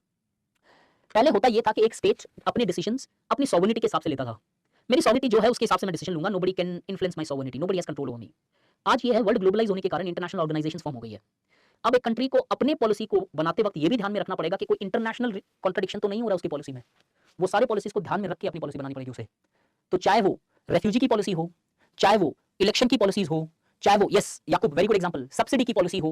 अपनी सब्सिडी कहीं लिमिट से बाहर तो नहीं जा रही है, कहीं एम्बर बॉक्स में तो नहीं आ रही है, कहीं रेड बॉक्स में तो नहीं आ रही है. वायलेट होते ही ऊपर वाले इल्जाम लगाएंगे, देखो वायलेशन हो रहा है इधर. मेरे हिसाब से मैं चाहूं उतनी सब्सिडी नहीं दे सकता हूं मेरे फार्मर्स को आज, चाहे मेरे पास कितने भी पैसे क्यों ना पड़ा हो. मैं का मतलब है सरकार जो भी है, गवर्नमेंट की जो भी गवर्नमेंट होती है वो अपने हिसाब से नहीं दे सकती पैसा. डब्ल्यूटीओ की प्रोविजन लागू होगी. मेरे हिसाब से मैं पेटेंटेड मेडिसिन का जेनरिक वर्जन नहीं बना सकता हूं. आपके ऊपर एवरग्रीन की प्रोविजन आ सकती है, सेक्शन 6D की प्रोविजन आ सकती है, ट्रिप्स की या बहुत सारे और इंटरनेशनल एग्रीमेंट का प्रेशर आ सकता है. वो बताता है पावर ऑफ स्टेट कम हुआ. अब समझ में आया? गाइस मैकडॉनलाइजेशन नहीं एक्सप्लेन करूंगा यार, सडनली कहां मैकडॉनलाइजेशन याद आ गया तुम्हें. लेकिन ये उतना सच नहीं है यार. इनफैक्ट ग्लोबलाइजेशन के बाद में तो देशों का पावर बहुत बढ़ गया स्टेट का. कैसे? एक कॉन्सेप्ट आया जिसका नाम है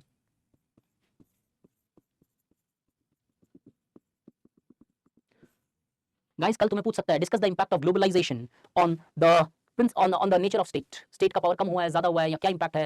ये दोनों चीजें याद रखनी पड़ेगी. एक कॉन्सेप्ट है सिक्योरिटाइजेशन. क्या होता है? यूनाइटेड स्टेट्स का एक एग्जांपल लेते हैं. ग्लोबलाइजेशन के कारण बाहर से लोगों का भी मूवमेंट आने लगा, कल्चर का भी मूवमेंट आने लगा, फाइनेंस, टेक्नोलॉजी एक्सेट्रा सब कुछ आने लगी यहाँ पे. और साथ ही साथ में अमेरिका की भी पॉलिसीज, इनकी टेक्नोलॉजी, इनका पैसा, इनके लोग, इनका संस्कार, कल्चर, प्रैक्टिसेस बाहर जाने लगे.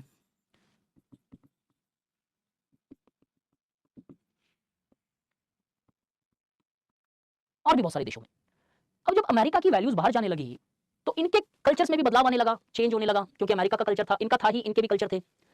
कुछ देशों के अंदर ऑर्थोडॉक्सी को क्वेश्चन करने लगी. तो जब इनके कल्चर में चेंजेस आने लगी, सांस्कृतिक बदलाव आने लगे, तो कुछ लोगों ने अमेरिका पे अटैक किया. 9/11 कि अमेरिका रिस्पॉन्सिबल है ये वो बहुत सारी चीजों में. अमेरिका को अटैक करते हैं. अमेरिका में जब अटैक हुआ तब जाके पूरे वर्ल्ड को रियलाइज हुआ कि टेररिज्म जैसी कुछ चीज है.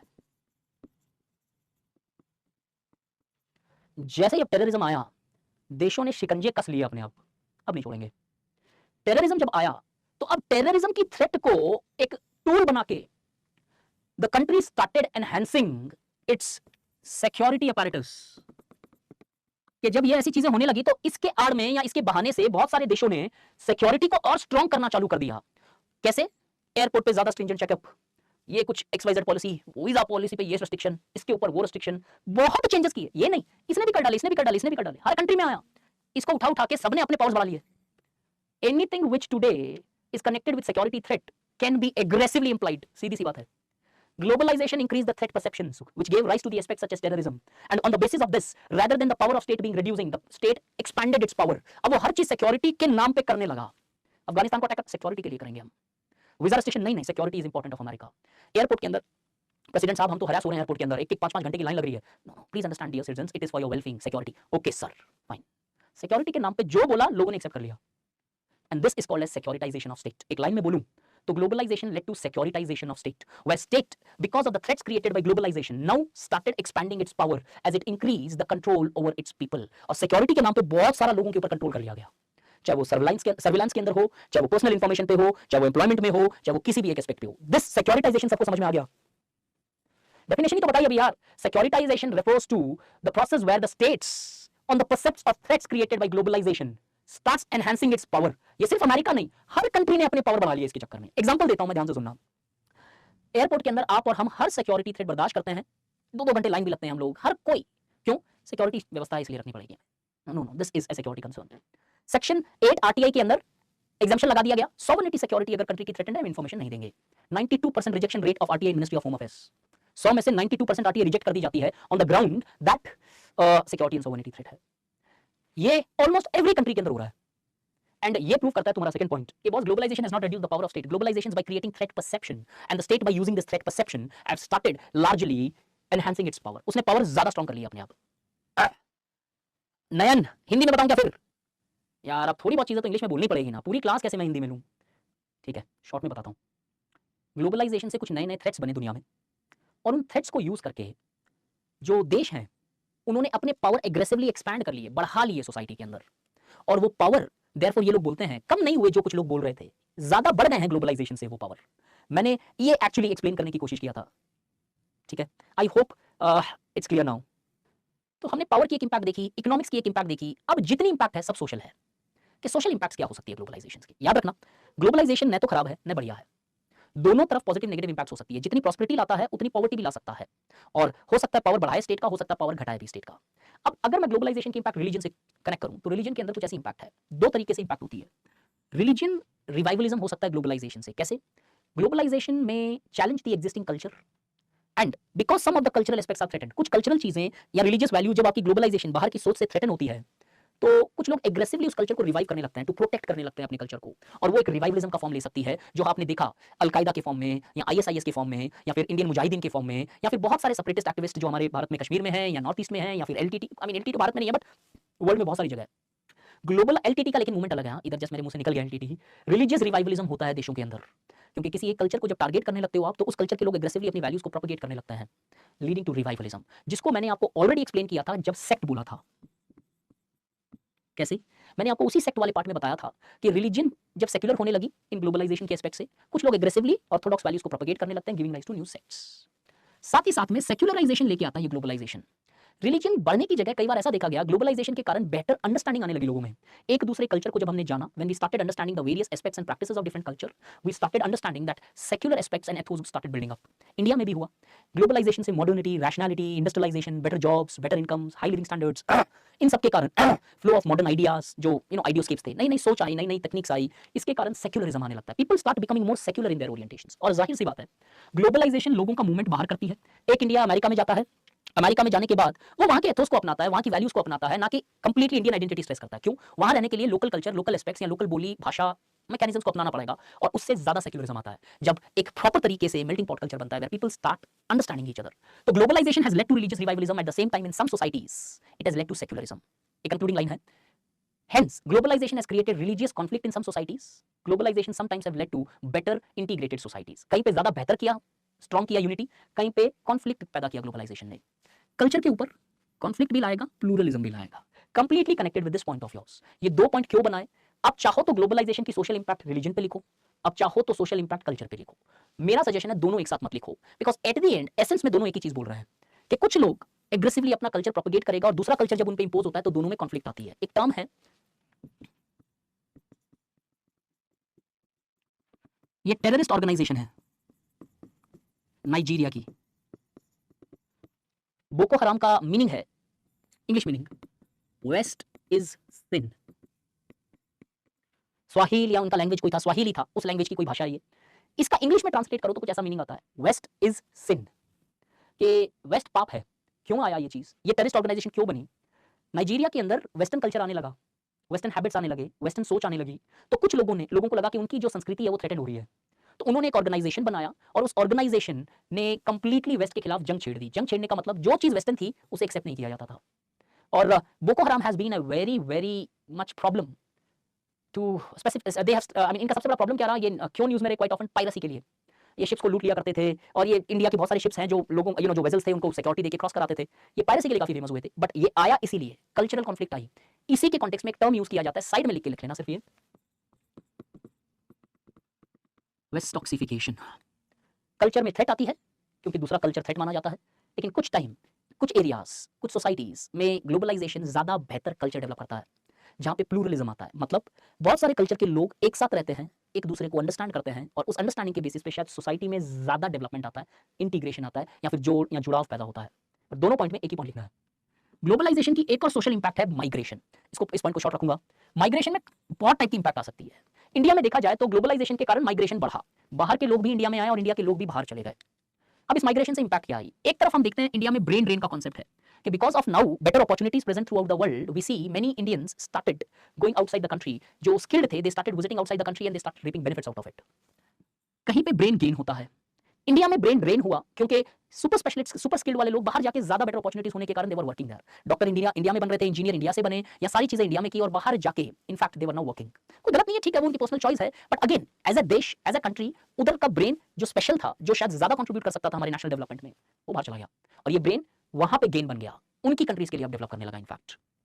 और एक और कॉन्सेप्ट है ब्रेन वेस्टेज, ग्लोबलाइजेशन में नहीं लिखोगे, मैंने आपको इसलिए बताया, आपको इसको लिखना है पेपर 3 में, जब स्किल इंडिया या फिर स्किलिंग या फिर ह्यूमन रिसोर्स या फिर किसी इकोनॉमिक पार्ट में यूज करना है। ब्रेन वेस्टेज का मतलब है ग्लोबलाइजेशन से कनेक्शन नहीं है, just extra content which can be used in some other part. Brain wastage का मतलब होता है कि बहुत सारे लोग जो टैलेंटेड होते हैं, जिनके पास स्किल्स होती है, वो स्किल्स यूज नहीं कर पाते हैं। क्यों? उनको अपॉर्चुनिटीज नहीं मिल पाती है, या फिर उनके पास सर्टिफिकेट्स और डिग्रीज नहीं होती है उस ब्रेन या उनकी स्किल्स या आईक्यूज को जस्टिफाई करे। तो इंडिया में ब्रेन वेस्टेज भी बहुत है। हम देखते हैं बहुत सारे ऐसे स्मॉल बिजनेस हाउसेज हैं जिनकी बहुत जबरदस्त आइडिया है, लेकिन क्योंकि उनके पास रिकमेंडेड पेटेंट्स नहीं हो सकते हैं या स्किल्स सर्टिफिकेट्स नहीं है, तो वो नॉलेज कभी रिकॉग्नाइज नहीं किया जाता और उसका फायदा नहीं उठाया जा सकता है। Civic disengagement, globalization leads to civic disengagement. Again a proper theory, civic disengagement का मतलब ये होता है कि ग्लोबलाइजेशन के कारण वर्ल्ड में मटेरियलिज्म आया। मटेरियलिज्म से आदमी इंडिविजुअल सेंट्रिक हो गया, अपनी सोचता है, अपने बेनिफिट्स के बारे में सोचता है, अपने फायदे के बारे में सोचता है, और जब अपने फायदे के बारे में सोचता है तो ही largely does not engage with the society, he starts excluding himself from the societies. That is civic disengagement. जो छोटी-छोटी चीजों में दिखेगा कि many people do not largely participate in, maintaining their residence welfare associations. हम normally वो civic activities में आज कम involve होते हैं, पहले बहुत होते थे। In fact, आज भी गांव में अगर जाओगे तो गांव में एक चीज देखने को मिलेगी आपको कि कुछ मोहल्ले में प्रॉब्लम हो गई तो मोहल्ले के सारे लोग आते हैं, नहीं भाई साहब क्या हुआ, अच्छा ऐसा है, ये है, वो है। मेरी दादी जब थी मुझे बोला करती थी कि ऐसा ऐसा हुआ करता था, कुछ होने से हम उधर जाते थे या वो लोग इधर आते थे, ये प्रॉब्लम है, इसको कैसे सॉल्व करें। सब मोहल्ले वाले मिलकर सॉल्व करते थे। किसी के घर में कोई प्रॉब्लम है तो उसकी पर्सनल प्रॉब्लम नहीं थी, वो पूरे मोहल्ले की प्रॉब्लम थी। आज सिविक डिसएंगेजमेंट है, यार much concern about our houses, ठीक है यार उधर होने देना, अपने घर में तो नहीं है ना। ये ग्लोबलाइजेशन से सिविक डिसएंगेजमेंट आता है as the people starts engaging more with the technology rather than engaging with the people. ध्यान से सुन लेना, आज ग्लोबलाइजेशन के कारण आप टेक्नोलॉजी से ज्यादा इंटरेक्ट करते हो, ना कि लोगों से ज्यादा इंटरेक्ट करते हो। क्लियर? 5 मिनट का ब्रेक चाहिए? क्या हो गया, 7:30 हो गई क्या? चलो ये 2 पार्ट और कर दूं, काफी पार्ट है यार अभी, ठीक है। स्प्रेड ऑफ टेक्नोलॉजी तो करने दो, ये तो simple, I don't think I have to dwell on it. Spread of technology का मतलब है ग्लोबलाइजेशन के कारण आपने देखा है अप्पादुराई की थियरी में टेक्नोलॉजी स्प्रेड होती है। आज आपको टेक्नोलॉजी डेवलप करने की जरूरत नहीं है, शायद आज आप टेक्नोलॉजी बाई कर सकते हो, because today you become aware कि वर्ल्ड में कहां कैसी कौन सी टेक्नोलॉजी बन रही है। So spread of technology has happened because of globalization. और इस टेक्नोलॉजी के स्प्रेड से क्या इंपैक्ट आई? 5 मिनट ब्रेक लेता हूं यार, मेरी 4th क्लास है अनफॉर्चुनेटली, आज थोड़ी सी एनर्जी कम है। 5 मिनट ब्रेक लेते हैं। आप सिर्फ इतना याद रखना, एक आदमी को पूछूंगा कि इसकी पॉजिटिव और नेगेटिव इंपैक्ट मुझे बताना, ठीक है।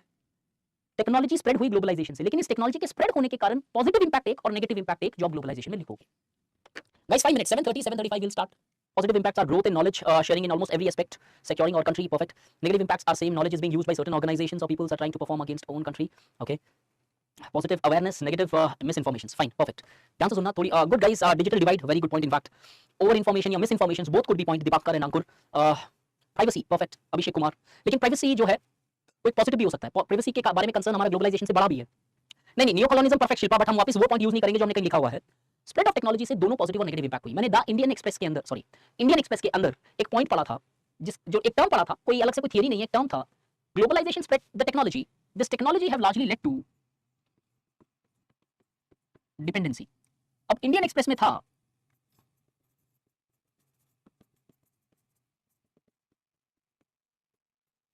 डिजिटल नार्सिसिज्म, एक और न्यूज़पेपर में मुझे एग्जैक्टली नहीं याद आ रहा, एक और टर्म था इंफॉर्मेशनल ऑटोक्रेट्स। ये दोनों टर्म मैंने न्यूज़पेपर से उठाए हैं। अब ये न्यूज़पेपर तुम्हें देता है टेक्नोलॉजी के कारण डिजिटल नार्सिसिज्म आता है। हम देखते हैं कि it has the social media platforms have largely become the basis of celebrating oneself. Elon Musk जो है, जो फिलहाल अब ट्विटर के ओनर है, उन्होंने बोला था ट्विटर को खरीदने के बाद, Instagram makes people sad, Twitter makes people angry. अब ये ओनर बोल रहा है ट्विटर का, इंस्टाग्राम आदमी को डिप्रेस करता है, दूसरों की बेटर लाइफ देखते हैं, एस्पेक्ट देखते हैं। मैं खुद देख रहा हूँ, अरे यार पूरी की पूरी आज पूरी स्टडी आईक्यू टीम पार्टी कर रही है, ठीक है, for the teachers it's like year and, मैं यहाँ पे तुम्हारी क्लास ले रहा हूँ, ठीक है, वो क्या रहा है। अब कल मैं फोटो देखूं, सपोज जो वो बोलना चाह रहे हैं, अरे यार सब तो बढ़िया पार्टी कर रहे थे, हम तो क्लास ले रहे हैं, बच्चों के साथ इंटरेक्ट कर रहे हैं, पार्टी वार्टी तो हुई नहीं, फ्राइडे नाइट को भी मैं क्लास ले रहा हूँ, सैटरडे नाइट को भी तुम मुझे छोड़ोगे नहीं, ठीक। डिजिटल नार्सिसिज्म अपनी ही सेल्फ सेलिब्रेशन पे आज चल रही है सोसाइटी। ये दोनों वर्ड सिंसियर रिक्वेस्ट है, प्लीज लिखना अपना। Both of these shows the negative impacts of technology spread. और एक स्टेटमेंट देता हूं, बहुत बढ़िया है, globalization has led to the spread of technology making humans tools in the hands of their own tools. ये ऐसे टॉपिक बन सकता है, अगर आप प्रैक्टिस करना चाहो तो इसको प्रैक्टिस करना। Technology has made people tool in the hands of their own tools. Technology ने आपको लिटरली टूल्स बना के छोड़ दिया है इन the hands of your own tools. This shows how the technology, अच्छा हमारे मोबाइल फोन हमारे टूल है, लेकिन हम खुद मोबाइल के टूल बन चुके हैं। We have got addicted to that mobile so much that we are not able to leave it. आपको इंडिया से एक एग्जांपल देता हूं, महाराष्ट्र गवर्नमेंट ने स्टार्ट किए थे digital de addiction centres, Maharashtra सरकार ने स्टार्ट किए थे ये। अब पूरी चीज को कनेक्ट कर रहा हूं, ध्यान से सुनना। Globalization has led to the spread of technology and the spread of technology has both positive and negative impacts. On the one hand the technology have largely led to the spread of digital narcissism where one celebrates his own life, and on the other hand the very spread of technology have largely made humans less productive. अब ये कैसे मैंने बोला, Karl Marx ने एक statement दिया था, नाम कतई मत लिखना पेपर में सोसाइटी के। कार्ल मार्क्स ने बोला था कि more develop the technology is more development of technology largely leads to more productive the tools become, more unproductive the humans become। जितने ज्यादा प्रोडक्टिव टूल्स होंगे उतने ज्यादा अनप्रोडक्टिव ह्यूमंस होते चले जाएंगे। एग्जांपल आपका और मेरा ले लो, मेरे डैड बिना कैलकुलेटर के कैलकुलेशंस कर सकते हैं, अच्छी खासी कॉम्प्लिकेटेड कैलकुलेशंस इन सेकंड्स। मुझे कैलकुलेटर चाहिए, नहीं होगा मेरे से तो भाई कैलकुलेशन, चाहे छोटा छोटा कैलकुलेशन हो 56 into 25, मैं ऐसे नहीं कर सकता हूँ, यहाँ तो टाइम लगेगा, मुझे कैलकुलेटर चाहिए, विश्वास मुझे कैलकुलेटर पे ही होगा।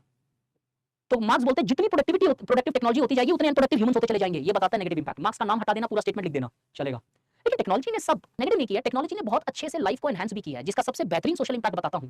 Technology have largely led to demystification. जो पुरानी मिथ्स थी ना, उसको खत्म कर दिया। जो सबसे बड़ी मिथ को खत्म किया वो ये है कि womens are weaker than men, खत्म कर दिया इसको। क्यों? अब फिजिकल पावर की बात ही नहीं रहेगी टेक्नोलॉजी आने के कारण, अब सारा का सारा पावर आईक्यू पे आ गया। So the one of the biggest positive contribution of this technology has been it has helped in reducing the power of patriarchy in society। patriarchy का पावर कम हो गया जहां पे वुमेन्स को ज्यादा लिबरेट कर दिया, because now technology determined your productivity, not your physical power determined your productivity। इससे आगे जाए, सेल्फ एक्सप्लेन्ड पॉइंट है, ग्लोबलाइजेशन से कंज्यूमरिज्म बढ़ गया सोसाइटी में। इतने मॉडर्न प्रोडक्ट्स आपको एक्सेसिबल है आज कि आप अलीबाबा से प्रोडक्ट मंगा रहे हो, या आपके जो कोई दोस्त या संबंधी अमेरिका में रहते हैं तो आप अमेरिका से प्रोडक्ट्स मंगा रहे हो, दुबई से सोना मंगा रहे हो। This is called consumerism। Globalization by spreading the products not only expanded the market जो हमने पहले देखा था, but at the same time it has also increased consumerism in society where people have become more consumption centric not production centric। एक statement देता हूं, ध्यान से समझना। During the time of my dad, मेरे माता पिता या फिर आपके माता पिता के टाइम में आपका काम आपको डिटरमाइन करता था, आपका काम आपको स्टेटस देता था। आज आपका वर्क नहीं आपको स्टेटस देता है, सिर्फ इससे ज्यादा बड़ा स्टेटस देता है कि आप क्या कंज्यूम करते हो, मतलब आपकी लाइफस्टाइल क्या है। गाइस वॉइस नहीं है क्या यार? Hello hello. समझिए आज सर के sorry for the silly question, Karl Marx का नाम क्यों नहीं यूज करें? कार्ल मार्क्स का नाम यूज करने में कोई दिक्कत नहीं है, पर मैंने पहले बोला कि कार्ल मार्क्स एक क्या एक ऐसा स्कॉलर है जो उसे मानते हैं पूरा मानते हैं, जो उसे नहीं मानते हैं उसे बर्दाश्त भी नहीं करते हैं। हम क्यों रिस्क लिए अपने पेपर में? आई मीन कल अगर कोई आपको ऐसा एग्जामिनर मिल गया तो जो मार्क्स के ऊपर विश्वास नहीं रखता है, उसके थॉट के अगेंस्ट में रहता है, अननेसेसरी एक रिस्क हो जाएगा और कोई प्रॉब्लम नहीं है। Karl Marx in fact Wall Street Journal जो है कैपिटलिस्टिक ऑर्गेनाइजेशन है प्योरली, उसने मार्क्स को third most influential scholar of the entire millennium घोषित किया है। Capitalist system recognising Karl Marx, तो वो एक नो डाउट बहुत बड़े जाने माने स्कॉलर हैं, लेकिन हम तो पेपर में रिस्क शायद मैं नहीं लेता, अगर मैं लिखता तो ये there is a chance that I might not gel with the examiner. ठीक है हम हाँ, इन आवर टाइम्स आप क्या खाते हो, क्या कपड़े पहनते हो, या फिर क्या गाड़ी चलाते हो, वो डिटरमाइन करती है। मैं जस्ट 2 दिन पहले ड्राइव कर रहा था और एक जस्ट देखो एक्चुअली क्या है कि मैंने सोशियोलॉजी को बहुत शिद्दत से पढ़ा है, सोशियोलॉजी की तरफ मेरा एक टिल्ट भी रहा, पैशन भी रहा, आपका भी किसी सब्जेक्ट के लिए होगा। तो होता है कि जब आप किसी चीज को बहुत पैशनेटली काफी टाइम तक पढ़ लेते हो ना, तो वो आपके दिमाग में चलती रहती है। थोड़े टाइम पहले जब मैं ड्राइव कर रहा था, just 2 days before I believe, मेरे दिमाग में आई कि अरे यार, हर कोई बड़ी गाड़ी के बारे में सोचता है, बड़ी गाड़ी चाहिए, बड़ी गाड़ी चाहिए। ये बड़ी का मतलब क्या है? बस भी बड़ी होती है, बस किसी को नहीं चाहिए। बड़ी गाड़ी का मतलब क्या है? बड़ी का मतलब कोई लंबी नहीं होती है, बड़ी का मतलब कॉस्टली होती है, स्टेटस होती है। तो वो वर्ड का मीनिंग कैसे चेंज हो जाता है। और इस तरीके से आप अगर पॉल साइंस सोशियो पढ़ते हो ना, तो इस तरीके से पढ़ना, चीजों को कनेक्ट करके पढ़ना। लग्जूरियस होनी चाहिए। लग्जूरियस का मतलब क्या हो जाएगा? जो लोग माने लग्जूरियस है वो लग्जरी आज के टाइम में, ये हमेशा याद रखना इस लाइफ में। आज अगर लोग मानते हैं लग्जरी है वो तो लग्जरी है, अगर लोग नहीं मानते हैं तो चाहे कितना पैसा भी खर्च कर लो लग्जरी नहीं है। मेरे डैड ने मुझे एक बात बोली थी। मेरे डैड एक छोटे से गांव में रहते हैं। उन्होंने बोला कि एक टाइम, जैसे 17 की बात बता रहा हूँ, ध्यान से सुनना, आपको कंज्यूमरिज्म समझ में आएगा। 2017 के अंदर मैंने फोन किया। देखो यार, मेरी सोशलाइजेशन ऐसी रही कि पैसे चाहे खुद कमाने लगो, लेकिन मैंने हर चीज खरीदने से पहले मेरे डैड से परमिशन जरूर लिया है। हालांकि वो ना भी कहे तो मेरे लिए ना थी, हाँ कहे तो मेरे लिए हाँ थी, सिंपल एज दैट। सिर्फ पैसे कमाने से मैं बड़ा नहीं हो जाऊंगा, ठीक। तो मैं फोन किया कि ऐसे पापा सोच रहा हूँ एक फोन ले लेता हूँ यार, ऐसे ऐसे। बोला हाँ ले ले, कोई बात नहीं है। बोला कितने का है? मतलब ऐसा ऐसा कुछ है। बोला अच्छा इतना महंगा ले रहा है तो एप्पल ले ले। बोला नहीं नहीं, मुझे एप्पल नहीं चाहिए। क्या है? अरे तुझे चाहिए नहीं चाहिए क्या मतलब है? उन्होंने बहुत अच्छी से एक बात बोली थी, जब इतना महंगा फोन बोल रहा है तू और एप्पल से भी महंगा फोन बोल रहा है, लोगों को थोड़ी पता एप्पल से महंगा है। तब मुझे सोशियोलॉजी याद आई उस टाइम। मतलब मुझे फोन वो लेना चाहिए जो लोगों को लगे महंगा है, ना कि महंगा हो, फर्क नहीं पड़ता, लोगों को महंगा लगना चाहिए वो फोन। That is important. क्यों? ये पिक्चर नहीं है पुष्पा, झुकेगा नहीं। This is not a movie. Pushpa में क्या बोलते हैं कि मैं किसी भी कपड़े में जाऊं मुझे पुष्पा भाई बोलेंगे, तू अगर वर्दी के बगैर जाएगा तो कोई नहीं पहचानेगा तुम्हें। रियलिटी में ऐसा नहीं होता है। अगर पुष्पा भाई भी बिना कपड़े के वैसे जाएंगे ना, कोई नहीं पहचानेगा आज। This is fact. ये है कंज्यूमरिज्म, कि कंज्यूमरिज्म बहुत बढ़ा दिया ग्लोबलाइजेशन ने। थोड़ा सा ज्यादा डीप हो गया ये, आगे बढ़ता है। कुछ और इकोनॉमिक इंपैक्ट क्या है? एक और इंपैक्ट जो सोशल और इकोनॉमिक दोनों है। Globalisation have led to the expansion of personality market. आज लोग प्रोडक्ट्स नहीं बेचते हैं, खुद को बेचते हैं। खुद को बेचने का मतलब क्या है? अपनी बॉडी को नहीं बेच रहे हैं। We are not talking about any prostitution and something like that. We are talking about people are selling their emotions today. Emotions बेच रहे हैं। कैसे? पर्सनालिटी मार्केट्स होते हैं आज, जहां पे आप दिखते हो, where your emotional labour is also valued. आपके इमोशंस की भी वैल्यूज लगाई जाती है। सबसे बेस्ट एग्जांपल है, डेल्टा एयरलाइंस को स्टडी किया था और उसके बेसिस पे एक टर्म आया इमोशनल लेबर, और उसके अंदर एक्सप्लेन किया गया था कि कैसे जो एयर होस्टेस होती है, चाहे उसका इमोशन कुछ भी हो, she would have to always keep that smile intact. She has to be polite, she has to be something जो एक हॉस्पिटैलिटी पे हो।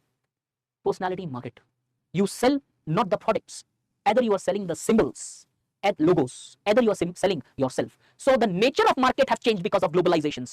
Industrialization bought product market, globalization have bought personality markets, where today people are selling themselves rather than selling a product. The best can be seen with the rise of service sector industries. Service industries में आप अपने emotions, आपकी skills, आपकी communications, वो सारी चीजें sell करते हो। Sorry to say that, but unfortunately अगर मैं बोलूं तो मैं भी यहाँ अपने आप को बेच ही रहा हूँ। चाहे मेरा नॉलेज हो, चाहे मेरी कम्युनिकेशन स्किल हो, चाहे मेरा कोई और एस्पेक्ट हो। हम कोई प्रोडक्ट नहीं है, सोशियोलॉजी या सोसाइटी या कोई एजुकेशन। एक पिक्चर देखी थी रिसेंटली, गाइस सॉरी थोड़ा सा इधर उधर मैं भटक रहा हूँ, बट लाइफ में कुछ चीजें याद रह जानी चाहिए यार, काम आएगी जब सर्विस में जाओगे। सर्विस में जब जाओ, मेरी तरफ से एक एडवाइस है, मैं नहीं जा पाया हूँ सर्विस के अंदर, मुझे हमेशा इसका मलाल रहेगा लाइफ में। आप जब जाओ तो एक चीज हमेशा याद रखना, मुझे नहीं पता करप्शन हटेगा, मुझे नहीं पता करप्शन हटाना है, मुझे नहीं पता कुछ, बस एक चीज हमेशा इंश्योर करना, जिस डिस्ट्रिक्ट में रहो, जिस पोजीशन पे रहो, वो आदमी जो सिंसियरली डिजर्व करता है सर्विस और उसके पास पैसे है ही नहीं कुछ पैसे किसी को देने के लिए, वो उसको सर्विस मिले। तुम किसी से पैसा ले रहे हो या दे रहे हो, आई एम नॉट कंसर्न, वो आपके पर्सनल एथोस और वैल्यूज होंगे, बट एटलीस्ट वो जो एकदम बॉटम में बैठा है ना, जिसके पास एक राशन कार्ड खरीदने के भी शायद आपको 200 रुपए देने के लिए नहीं होंगे, खरीदने के इन द सेंस बनवाने के लिए, उसके पैसे नहीं लगे। मेक श्योर ये आपकी सबसे बड़ी सर्विस रहेगी दुनिया में, कि एटलीस्ट वो लोगों को वो जेन्युइनली सर्विस मिले। आपको बताता हूं, मेरी जो डोमेस्टिक सर्वेंट है, अपने बच्चे का एडमिशन सरकारी स्कूल में दाखिला कराने के लिए पिछले एक हफ्ते से चक्कर काट रही है। मैं अनफॉर्चुनेट हूं कि सुबह से शाम उसी क्लास में स्ट्रक हूं, नहीं तो मुझे फर्क नहीं पड़ता, मैं जाता हूं उसके साथ स्कूल एक बार। सर दिक्कत क्या है? कभी उसे उनके बच्चों का अकाउंट पूछते हैं, कभी उसे एड्रेस का एग्रीमेंट पूछते हैं, कभी उसे इलेक्ट्रिसिटी बिल पूछते हैं, और लास्ट में बोलते हैं 700 रुपए दे दो मैं अभी बना दूंगा। अरे यार, वो औरत बर्तन मांज के, झाड़ू पोंछा करके मेरे से महीने में 1000 रुपए लेके जाती है, और उसे 700 रुपए देने में बहुत टाइम लगेगा। इतना आसान नहीं है, आपके लिए मेरे लिए बहुत आसान होगा शायद, और उसके लिए नहीं है। एटलीस्ट वो लोगों के लिए ना वो काम करना कि उनको दिक्कत नहीं हो। आगे तुम किसी का पैसा ले रहे हो नहीं ले रहे हो, तुम्हारी चॉइस है यार, जो करना करना, एटलीस्ट इनको थोड़ी सी हेल्प हो जाए, because at the end the system की रियल रिक्वायरमेंट उनकी है, दे डिजर्व दी सर्विसेज। मैं पैसा दे सकता हूं 700, मुझसे मांगते मैं शायद मान लो देना पड़ जाए, चलेगा, मुझे फर्क नहीं पड़ेगा, उसको फर्क पड़ेगा, उससे मत मांगना। मेरे जैसों से मांगना है आपकी चॉइस है, मैं मेरे जैसों से भी मांगने के लिए नहीं बोलूंगा, लेकिन by chance that's your circumstance, but उन लोगों से कतई मत मांगना, चाहे 2 रोटी कम खानी पड़ जाए लाइफ में तुम्हें घर पे, डजंट मैटर। तो मेक श्योर इसको आगे जरूर लेके जाना है, डू इट, क्योंकि तुम में से बहुत लोग जाओगे, आईएएस बनोगे, आईपीएस बनोगे, आईआरएस बनोगे, ये चीज याद रखना यार, ये काम आएगी, और लाइफ में आज नहीं तो अगले जन्म में काम आएगी। मैं कर्मा की थियरी में बहुत बिलीव करता हूं, ये मेरा पर्सनल बिलीफ और फेथ है। ये पर्सनालिटी मार्केट के बाद में आते हैं इंटरेक्शंस पे। Impact of globalisation has been on interactions. कैसे? आपको एक छोटा सा एस्पेक्ट में समझाऊंगा, डेप्थ में नहीं जाएंगे इसके। पहले जो इंटरेक्शंस होते थे ना पूरी सोसाइटी में, ट्रस्ट के बेसिस पे होता है, हम एक दूसरे को ट्रस्ट करते थे, बट उसी के बेसिस पे एक दूसरे को विश्वास हो जाता था, simple as that. Just because we knew each other we used to trust each other. जैसे गांव में हम पड़ोसी थे तो ट्रस्ट करते थे, या फिर कोई और जैसे आप जान पहचान वाले हो, भाई बंधु हो, सेम जात के हो, सेम रिलीजन के हो, अगर मैं जानता हूं मैं ट्रस्ट करता था आप पे। आज ग्लोबलाइजेशन से ये डायमेंशन और दायरे ट्रस्ट के चेंज हो गए हैं. Today, people do not trust the people on the basis of their identities or on the basis of their interactions with those people. The people today trust on the basis of their expertise.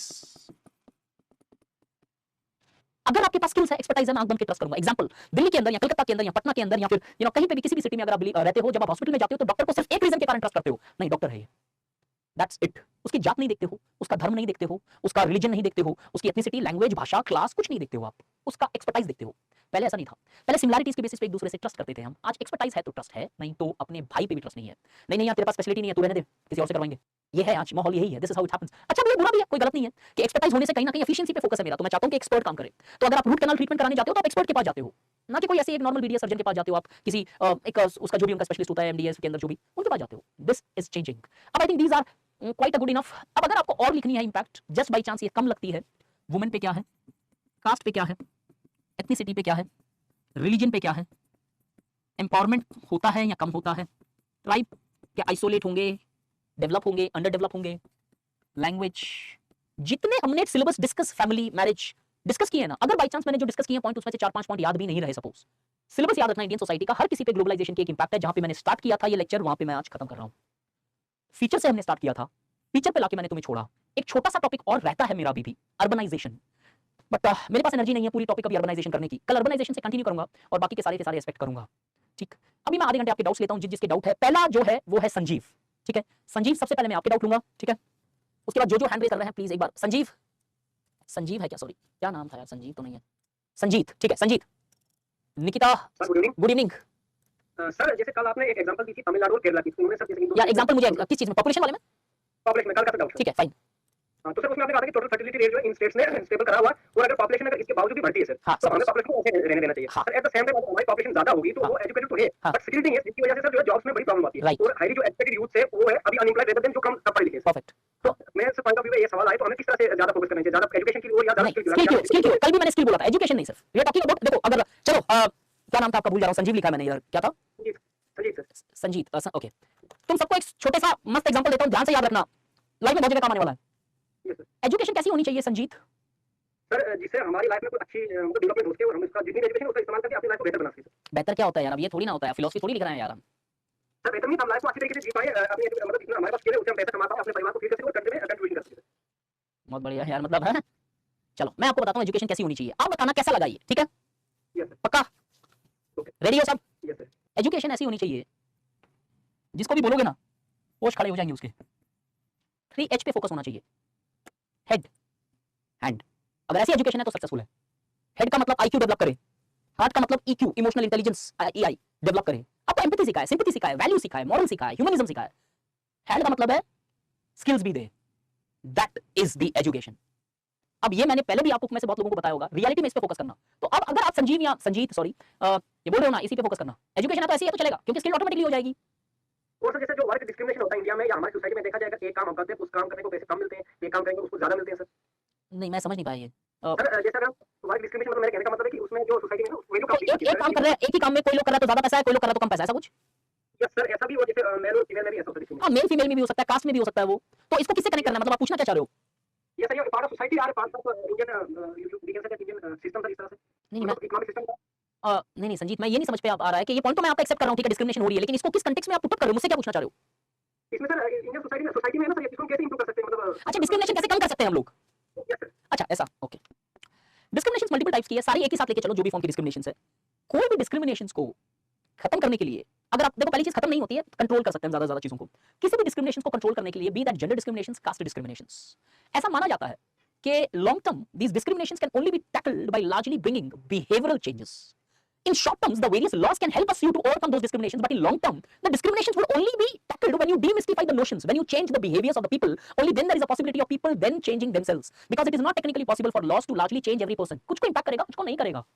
Reality में ये सारी discriminations तब control में आती है जब तुम serious level पे बिहेवियर चेंज करो. तो अगर आप सीरियसली मुझसे प्रिसाइज सॉल्यूशन पूछो तो एक है, फैमिली के लेवल पे इंडिया में स्ट्रॉन्ग चेंजेस होनी जरूरी है.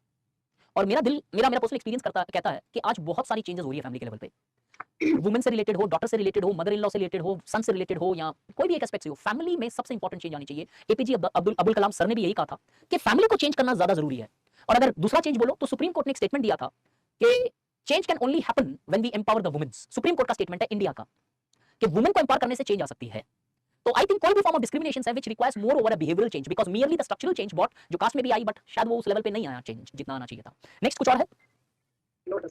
ठीक है। Hello, sir. हाँ hello Hello, sir. Another from the side. Anuradha, tell मी।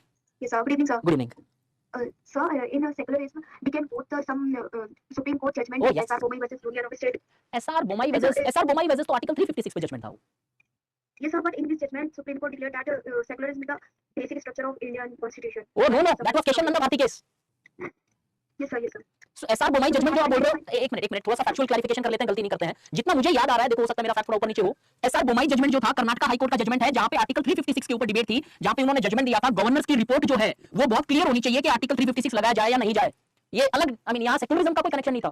इन्होंने बहुत world famous, I mean sorry India famous statement दिया था एसआर बोमाई केस में, the governors report should be a speaking document. तो ये अलग जजमेंट है। आप जो बोल रहे हो वो है Kesavananda Bharati case, basic structure doctrine of basic structure. But sir, I read third semester book that was political process in India, so this was written in this. And sir, my question related to uniform civil code. Huh. Why not? And sir, we can say that India, we have a secular state, but not a secular society and a secular law. What we are saying is India is having a secular state, but it is not having a secular society. Not a secular law. Not like, having, okay. Hindu Marriage Act, and something related Okay. to Syria and this one. Hindu marriage act से चल रहा है, एक special marriage act है for inter religious, Muslim marriage law अपना चल रहा है। ठीक है, तो अभी आप क्वेश्चन क्या पूछ रहे हो मुझे कि ये बोला जा सकता है क्या? Uniform. नहीं sir, why not uniform civil code? Not right, ठीक है। यूसीसी क्यों नहीं आ रहा है? कॉन्स्टिट्यूशन का डायरेक्टिव प्रिंसिपल आर्टिकल 44 के अंदर क्लियरली बोलता है कि यूसीसी लगाना चाहिए। डायरेक्टिव प्रिंसिपल है जो ध्यान में रखना पड़ेगा पॉलिसी मेकिंग के लिए। यूसीसी होता क्या है? Uniform civil code is largely going to will largely bring uniformity in the private laws. अभी क्या है कि इंडिया में जो प्राइवेट लॉज है, marriage related, kinship related, property related, ये सारे एस्पेक्ट्स अलग अलग धर्म अपने अपने लॉ से चल रहे हैं। ठीक है, अब हिंदू लॉज सिक्स को और बहुत सारी कम्युनिटीज को भी कवर कर रहा है उसके अंदर। अब अलग अलग कम्युनिटीज के अलग अलग लॉ होने से वेरिएशंस आ रहे हैं। कुछ कहीं पे बोला जा रहा है कि मुस्लिम वुमेन्स है जो इनइक्वल ट्रीटमेंट हो रही है, कहीं पे कुछ हिंदूज अपना प्रैक्टिस चला रहे हैं, तो ये बोल रहे हैं कि यूसीसी लगाया जाए। अब प्रॉब्लम ध्यान से समझो एक बार, ये जब यूसीसी लगाया जाए, यूपीएससी ने 2015 पे यूसीसी के ऊपर क्वेश्चन भी पूछा है, पेपर 1 के अंदर ही या पेपर 2 याद नहीं आ रहा है। यूसीसी लगाना चाहिए कि नहीं लगाना चाहिए? If you look from Indian perspective, चाहे वो एडमिनिस्ट्रेटिव हो, चाहे वो डेवलपमेंटल पर्सपेक्टिव हो, चाहे वो सोशल पर्सपेक्टिव हो, यूसीसी शुड बी देयर। ये होना चाहिए एक्चुअली। एक कॉमन पॉलिसी होने से there would be much more easier to make each other understand each other's culture. But UCC लगाने का जो तरीका है ना, वो एक ही है, नॉट इम्पोजिशन बट एक्सेप्टेंस। अब ये जो एक्सेप्टेंस है वो आ नहीं रहा है। मुस्लिम लॉ बोर्ड अलग डायरेक्शन में जा रहा है और मे बी अदर रिलीजन अलग डायरेक्शन में जा रही है। तो अब मुद्दा ये आता है कि हम इंप्लीमेंट कर दें इसको फोर्सफुली। अब इंप्लीमेंटिंग यूसीसी फोर्सफुली दो प्रॉब्लम्स करेगी आपकी। सबसे पहले जजमेंट सीधा, आई मीन इंप्लीमेंटेशन सीधा जुडिशरी में चले जाएगा on the basis of judicial interpretation के कुछ जो है बेसिक टेनेंट्स है वो फ्रीडम राइट्स के अंदर आते हैं, तो सीधा लोग सुप्रीम कोर्ट पहुंच जाएंगे। दूसरा प्रॉब्लम ये होगा कि कम्युनिटी के बीच में रिफ्ट्स आ जाएगी, यहां पे लगेगा कि या तो मेजॉरिटी अपने आप को इंपोज कर रही है या फिर माइनॉरिटी को फेवर कर रही है, जो भी पार्टी लेके आए इसे। इन दैट सर्कमस्टेंसेस अगर मैं मेरा ओपिनियन दूं तो UCC should be present in India in order to ensure better governance in India. Governance पे लिखना आंसर, बिकॉज़ डाइवर्सिटी लिखते ही तो तुम एंटी होने लगोगे।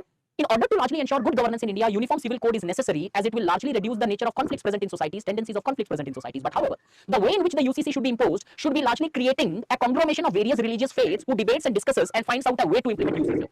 उसको सब कोई धर्म के लोग मिलकर अगर इंप्लीमेंट करते हैं तो वो काम आएगा। अगर आप इंपोज करोगे तो शायद ज्यादा नेगेटिव है। ये मेरा पर्सनल अंडरस्टैंडिंग है।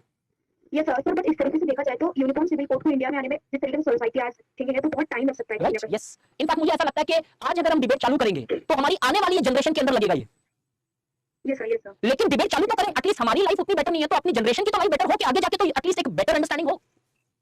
Yes, yes, sir. ठीक है। And sir, one question related to regionalism. Guys थोड़े छोटे करो यार क्वेश्चन, इतने डिबेट नहीं कर, मैं भी अब कम एक्सप्लेनेशन करूंगा। बोलो। Evil consequences of regionalism. Evil consequences of regionalism, separatist tendencies. It develops conflict, politicization. वो son of soil policy, hyper regionalism, threatens nationalism. Miss किया क्या आपने कुछ उधर? Hello. हाँ मैंने बोला अभी hyper regionalism, son of soil policy, secessionism, separatist tendency, वो सभी तो है evil। Yes, sir. Yes. ठीक है। Thank you, sir. Thank you. Next guys, हाँ हेलो अनिरुद्ध, guys नाम ले लिया करो प्लीज। अनिरुद्ध, हाँ Anirban, sir. Anil one, okay. Sir, in the feature part of globalization, you told about global consciousness. Can you please repeat that? Global consciousness is one जहाँ पे people largely takes decisions by taking into account world as a global village, not just their country as a part of policy making. You told about that term emotional. What is that, sir? Emotional. Economic activities. Emotional. Impact. Emotional intelligence. Oh, sir. But that. Sorry यार, अच्छा emotional labour, okay ठीक है। Thank you, sir. Hello, sir. This is Amandeep, sir. Amandeep बताओ Amandeep. Yes, sir. Sir, neo-colonial and information को हम लोग क्या challenges कर सकते हैं globalization? हाँ चैलेंजेस है नियो कॉलोनियलिज्म, वो तो हम नेगेटिव देख रहे थे। और सर जो आपने ये बताया था क्राइटेरिया इसका फाइनेंस, आइडियोलॉजी, इन्फॉर्मेशन, क्या ये पांचों क्राइटेरिया होना जरूरी है ग्लोबलाइजेशन? क्या ये सारे होने चाहिए क्या?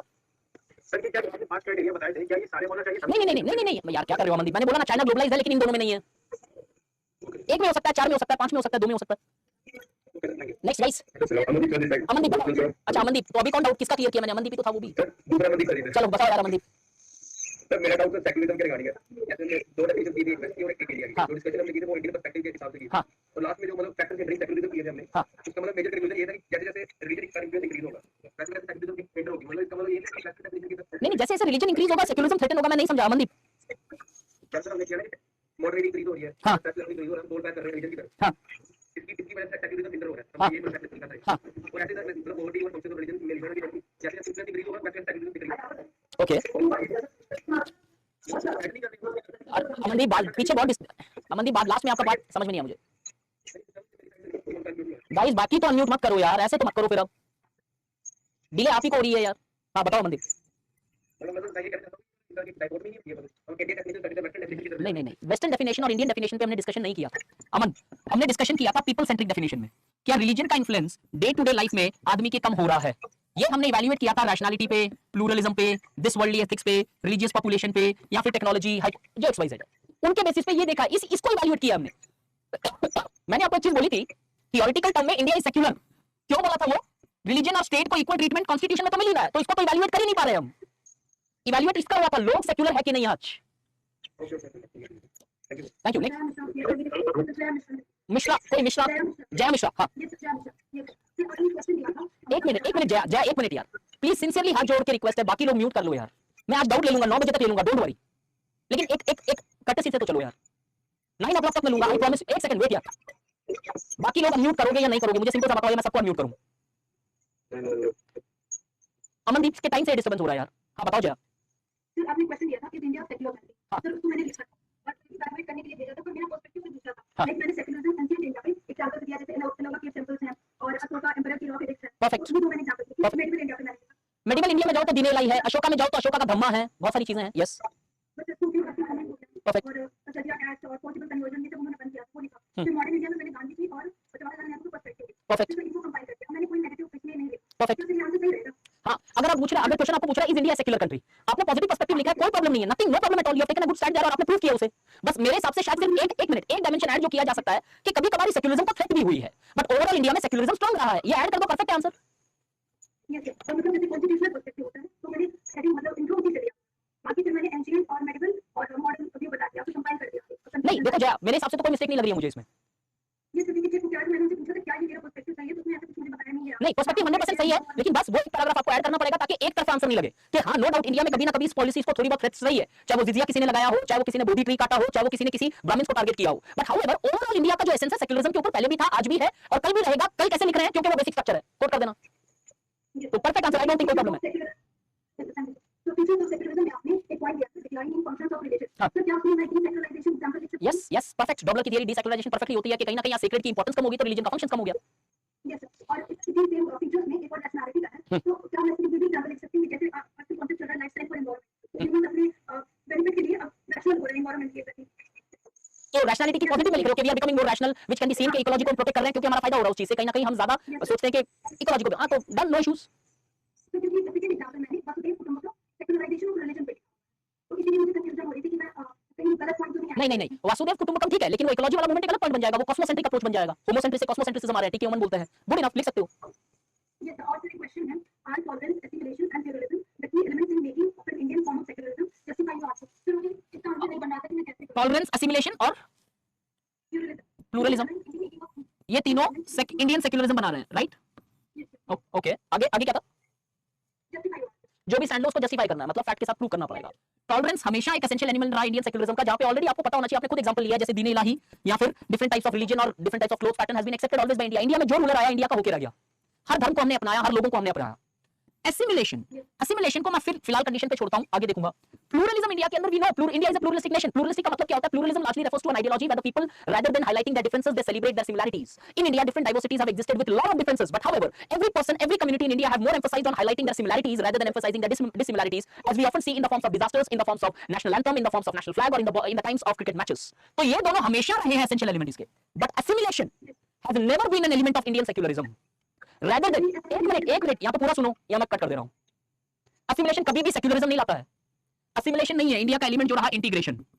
असिमिलेशन का मतलब होता है एक कल्चर दूसरे कल्चर को खा जाए और बड़ा बन जाए।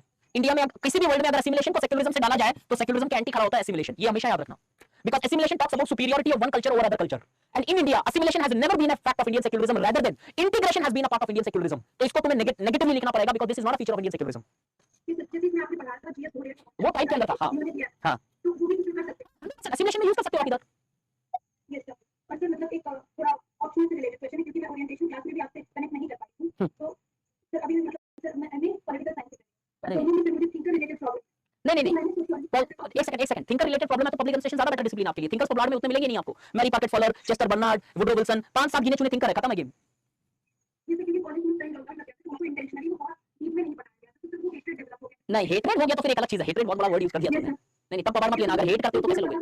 नहीं, थिंकर्स अगर नहीं है तो पॉल साइंस क्यों आपने शॉर्टलिस्ट किया, because you are doing MA. अभी आपका क्या क्वेश्चन है ये बताओ, आपको क्या कंफ्यूजन है, डायरेक्टली पढ़ लो, मैं उसको हिट करूंगा. मैंने कुछ वादी ऑप्शन डिसाइड कर लिया, क्योंकि उसमें मेरा इंटरेस्ट डेवलप हो गया. तो जैसे मुझे ये है कि फाइनेंशियली मेरी उतनी कंडीशन स्टेबल नहीं है, तो मुझे कोर्स कोई भी नहीं लेना. ठीक है. तो क्या मैं आपकी जो इंडियन सोसाइटी के वीडियोस हैं और इंडियन सोसाइटी के क्यों, मेरे यूट्यूब के ऊपर सोशियोलॉजी इन 10 मिनट्स का एक पूरा सीरीज है, उसको मैंने देखा, तो उससे मुझे बहुत अच्छा लगा. वो पूरा का पूरा सीरीज देखो, और कंटेंट जो आप जहां पे भी रिसोर्सेज इग्नो जैसे बीए फ्रीली अवेलेबल है वो पढ़ लो, बहुत हो जाएगा यार, अच्छे से हो जाएगी. रिसोर्सेज में सर जैसे मेरे पास नितिन सामान नहीं, नितिन सांगवान से नहीं होगी यार सोशियोलॉजी. 300 पेज के अंदर 2 पेपर अगर कोई खत्म कर दे, 400 500 जो भी है, गाइड एक अलग चीज होती है, बेस बनाने के लिए गाइड नहीं होती है, ये ध्यान रखो. नितिन सांगवान लास्ट मोमेंट में रिवीजन के लिए यूज करना, पहले दिन से थोड़ी ना आप उसके ऊपर डेवलप करोगे. नितिन सामान से जो मैंने बेस बना लिया, उसके साथ मेरे पास नितिन सांगवान बेस नहीं बनता है, नितिन सांगवान कभी बेस नहीं बन सकता है. 10 पेज में जहां पे कार्ल मार्क्स खत्म हो जाए, जिसको खत्म करने के लिए लगते हैं 28 घंटे, क्या बेस बनेगा बताओ. तो मैं और एक चीज बता दे रहा हूं, अगर आपने नितिन सांगवान को बेस बनाया, कार्ल मार्क्स का चैप्टर जाके अभी उठा लेना, इसके बाद में कार्ल मार्क्स के चैप्टर में जाके आप, कार्ल मार्क्स का छोड़ो यार, चलो वो भी बता दे रहा हूं. कार्ल मार्क्स के चैप्टर में एंशिएंट मोड्स ऑफ प्रोडक्शन उठाना, उधर लिखा हुआ है स्लेव्स रिवोल्ट कर गए, मेरा साइन ले लेना मुझसे, और नितिन सांगवान को पोस्ट कर दो कि किताब लिखना छोड़ दो, गलत मत पढ़ाओ. स्लेव कैसे रिवोल्ट कर जाएंगे यार, मजाक बना दिया क्या कार्ल मार्क्स की तुमने. दूसरी चीज, सारे इंडियन सोसाइटी वालों को मैंने कम्युनलिज्म और फंडामेंटलिज्म पढ़ाया है. अगर कोई सोशियोलॉजी से है तो नितिन सांगवान किताब उठाए, यही फंडामेंटलिज्म और कम्युनलिज्म उधर लिखा है. एक पॉइंट को 7 बार लिखा है, 7 रेफरेंस उसी से दे दिए हैं. कोई कंटेंट नहीं, कोई बेस नहीं. ज्यादा लिखा भी नहीं, क्योंकि ज्यादा लिखा भी मैंने देखा, और जब आप पढ़ा करके मैं खोल के उसको देखती थी, तो नहीं, नितिन सांगवान नहीं, बीए इग्नो को फोकस करो. अगर आपको सेल्फ तैयारी करनी है, नितिन सांगवान से करने से अगले साल ऑप्शन चेंज करना पड़ेगा. Unfortunately I am sorry to say that. ये सब ये अरे प्लीज, अभी कुछ और डाउट है तो बोलो, बिकॉज़ बहुत लोग वेट कर रहे हैं. I hope you understand. Thank you. Next guys, Ravi Gupta, Suman, Ravi Gupta, एक सेकंड यार, रवि गुप्ता, सुमन यादव, 2. हाँ रवि, गुड इवनिंग रवि, बताओ.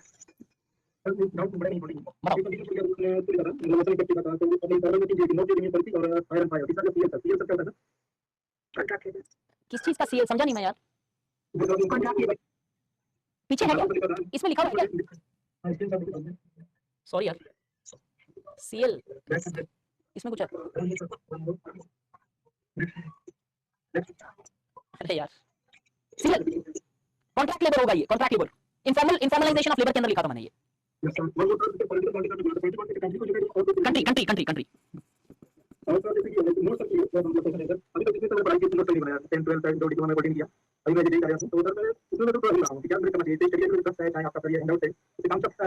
नहीं, नहीं, हैंड रिटन नोट्स तो इनफैक्ट आपको मिल रहे होंगे, जीएस वालों को भी मिलते हैं मेरे हिसाब से. हैंड रिटन नोट्स रियली बहुत अच्छे होंगे. नहीं देखो, काम तो अच्छे से काम हो जाएगा, चलेगा नहीं, लेकिन मेरी बात सुनो. आप क्या करना है, आपको सीधा ये बता देता हूँ, हैंड रिटन नोट्स को अच्छे से पढ़ो, बेस बनाओ. उसके साथ उस जितनी हैंड रिटन नोट्स है ना, उसको अभी नहीं, 1-2 बार जब अच्छे से पढ़ लो, रिवाइज हो जाए, तो एक क्रक्स में बना लो, 2-2 पन्ने के फर्रे, वो काम आएंगे तुम्हारी रिवीजन में. यार पेपर से जब चीजें आएगी तो ऐड करना पड़ेगा, करंट अफेयर्स तो ऐड करना ही पड़ेगा. आज इंडियन सोसाइटी आपका खत्म हो रहा है, परसों 20 दिन के बाद में कोई न्यूज आ रही है, तो ऐड तो करना पड़ेगा ना. रवि, सुमन यादव बताओ. सुमन यादव कोई था यार, हाँ बोलो. हाँ प्रद्युमन यादव बोलो. Good evening. क्या नहीं बन पा रहा,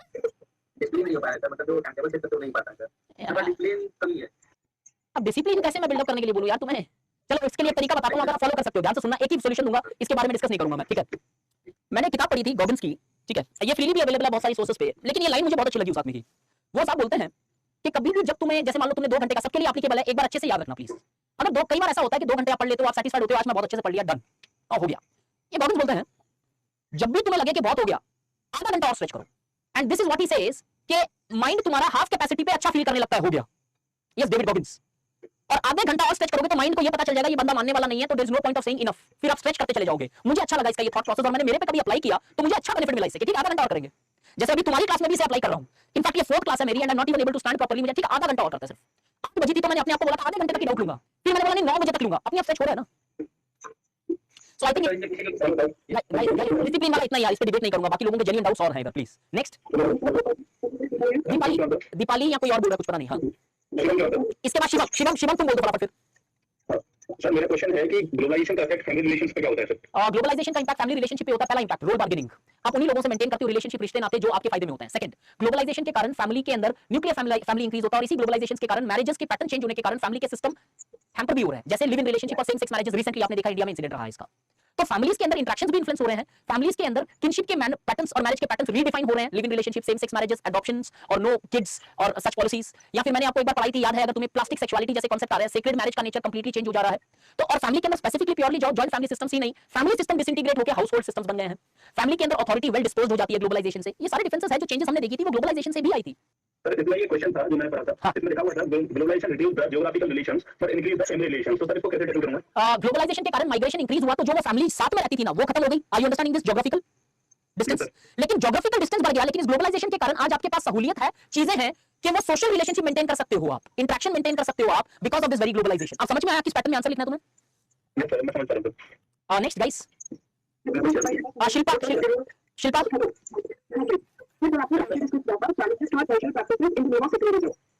नहीं, आई डिड नॉट। हां challenges to our cultural practices in the name of secularism. Okay, challenges towards cultural practices in the name of secularism. Okay, फिर इसमें मैंने पांच छह पॉइंट्स लिखे थे। हाँ। एक स्टिग्मेटाइजेशन हो कि कुछ कल्चरल प्रैक्टिसेस को स्टिग्मेटाइज कर दिया गया है, जिसमें एनिमिज्म आता है।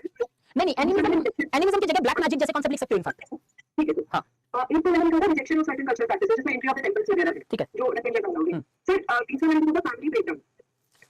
ठीक है, ओके, फैमिली ब्रेकडाउन कैसे पुट अप किया एज अ कल्चरल प्रैक्टिस? फिर मैंने लिखा था कि सेक्युलर प्रैक्टिसेस जो है वो कहीं ना जो सेक्युलर लॉज है बेसिकली वो इंडिविजुअलिज्म को कहीं ना कहीं स्ट्रेंथन कर रहे हैं। ठीक है। तो उस सिंबल को उनके अंदर जो अवेयरनेस आती है वो अपने पोजीशन को ज्यादा डोमिनेट कर रहे हैं। So giving importance to one's interest not on collective interest, fine. उसके बाद में चीज में फूड प्रैक्टिसेस, उसे बहुत सारी स्टेट्स में एडमिनिस्ट्रेटिव कन्वीनियंस के लिए वैल्यू फर्स्ट ऑर्डर है, परफेक्ट। क्योंकि एडमिनिस्ट्रेशन दिया जाएगा। और फिर ये एसिमिलेशन लिखा था मैंने कि सेक्टर्स में डिस्ट्रिक्ट में कि डेवलपमेंट के प्रोसेस में सेक्युलर नॉन डेवलपमेंट को एंड बना रहे हैं, तो आपका एसिमिलेशन हो रहा है, ट्राइबल को कल्चर होता है, खत्म हो रहा है। परफेक्ट। और इससे ये मैंने बोला सेक्युलराइजेशन ऑफ रिलीजन हो रहा है, बल्कि मैंने बेसिकली प्रैक्टिस हो रहा है, रिलीजियस प्रैक्टिसेस खत्म हो गए। और कंक्लूजन एक सेकंड, रिलीजियस प्रैक्टिसेस खत्म हो गए?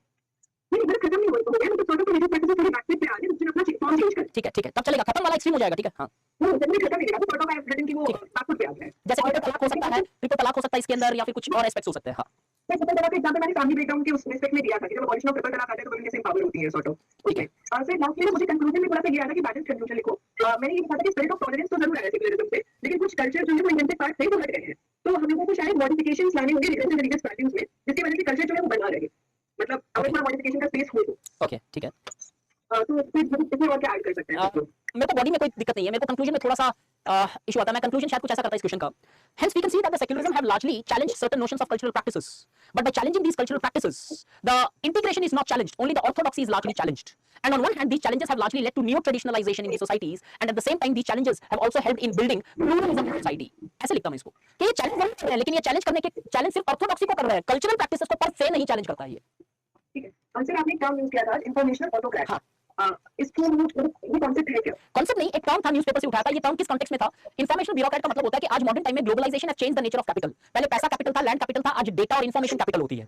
तो जो लोग इंफॉर्मेशन को कंट्रोल करते हैं वो ऑटोक्रेटिक तरीके से बिहेव करने लगते हैं, and that is what informational autocrats are.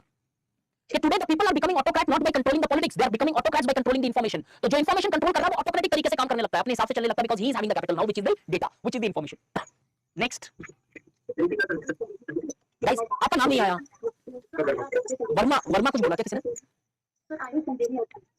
चलो कोई भी जो है जल्दी से डाउट स्टार्ट करो, मेरे को नाम नहीं समझ में आ रहा है। हाँ, एक second, your voice is very low. Your doubt is regarding how to improve analytical skills. Okay यार गाइस, चलो ये वाला डाउट अच्छे से समझना, सबको काम आएगा। आप में से कितने लोगों को प्रॉब्लम आती है पढ़ने के बाद चीजें भूल जाते हो? मेरे हिसाब से काफी लोगों को आती है, मेरे को भी आई थी जब मैंने तैयारी चालू की थी। आज इसका रामबाण सॉल्यूशन बताता हूं तुम्हें। एक हफ्ते करके देखना, आपको सॉल्यूशन समझ में आ जाएगा है कि नहीं। ठीक, प्लीज याद रखना। तुम्हें डेली क्या करना है, जो एनालिटिकल स्किल का पूछा था उसके लिए भी आंसर है, प्लीज अंडरस्टैंड दिस। तुम डेली कितने घंटे पढ़ना है पढ़ो, वो आपकी चॉइस है, आपके हिसाब से पढ़ो, लेकिन ये जो करना है वो डेली करना है तुम्हें। आप एवरी डे 45 मिनट्स, भाई 2-5 मिनट सब म्यूट कर लो, सबके फायदे की बात है ये, प्लीज। एवरी डे 45 मिनट्स को तुम्हें लास्ट थिंग पढ़ाई होने के एकदम खत्म होने के बाद सोने से पहले की बात होगी ये।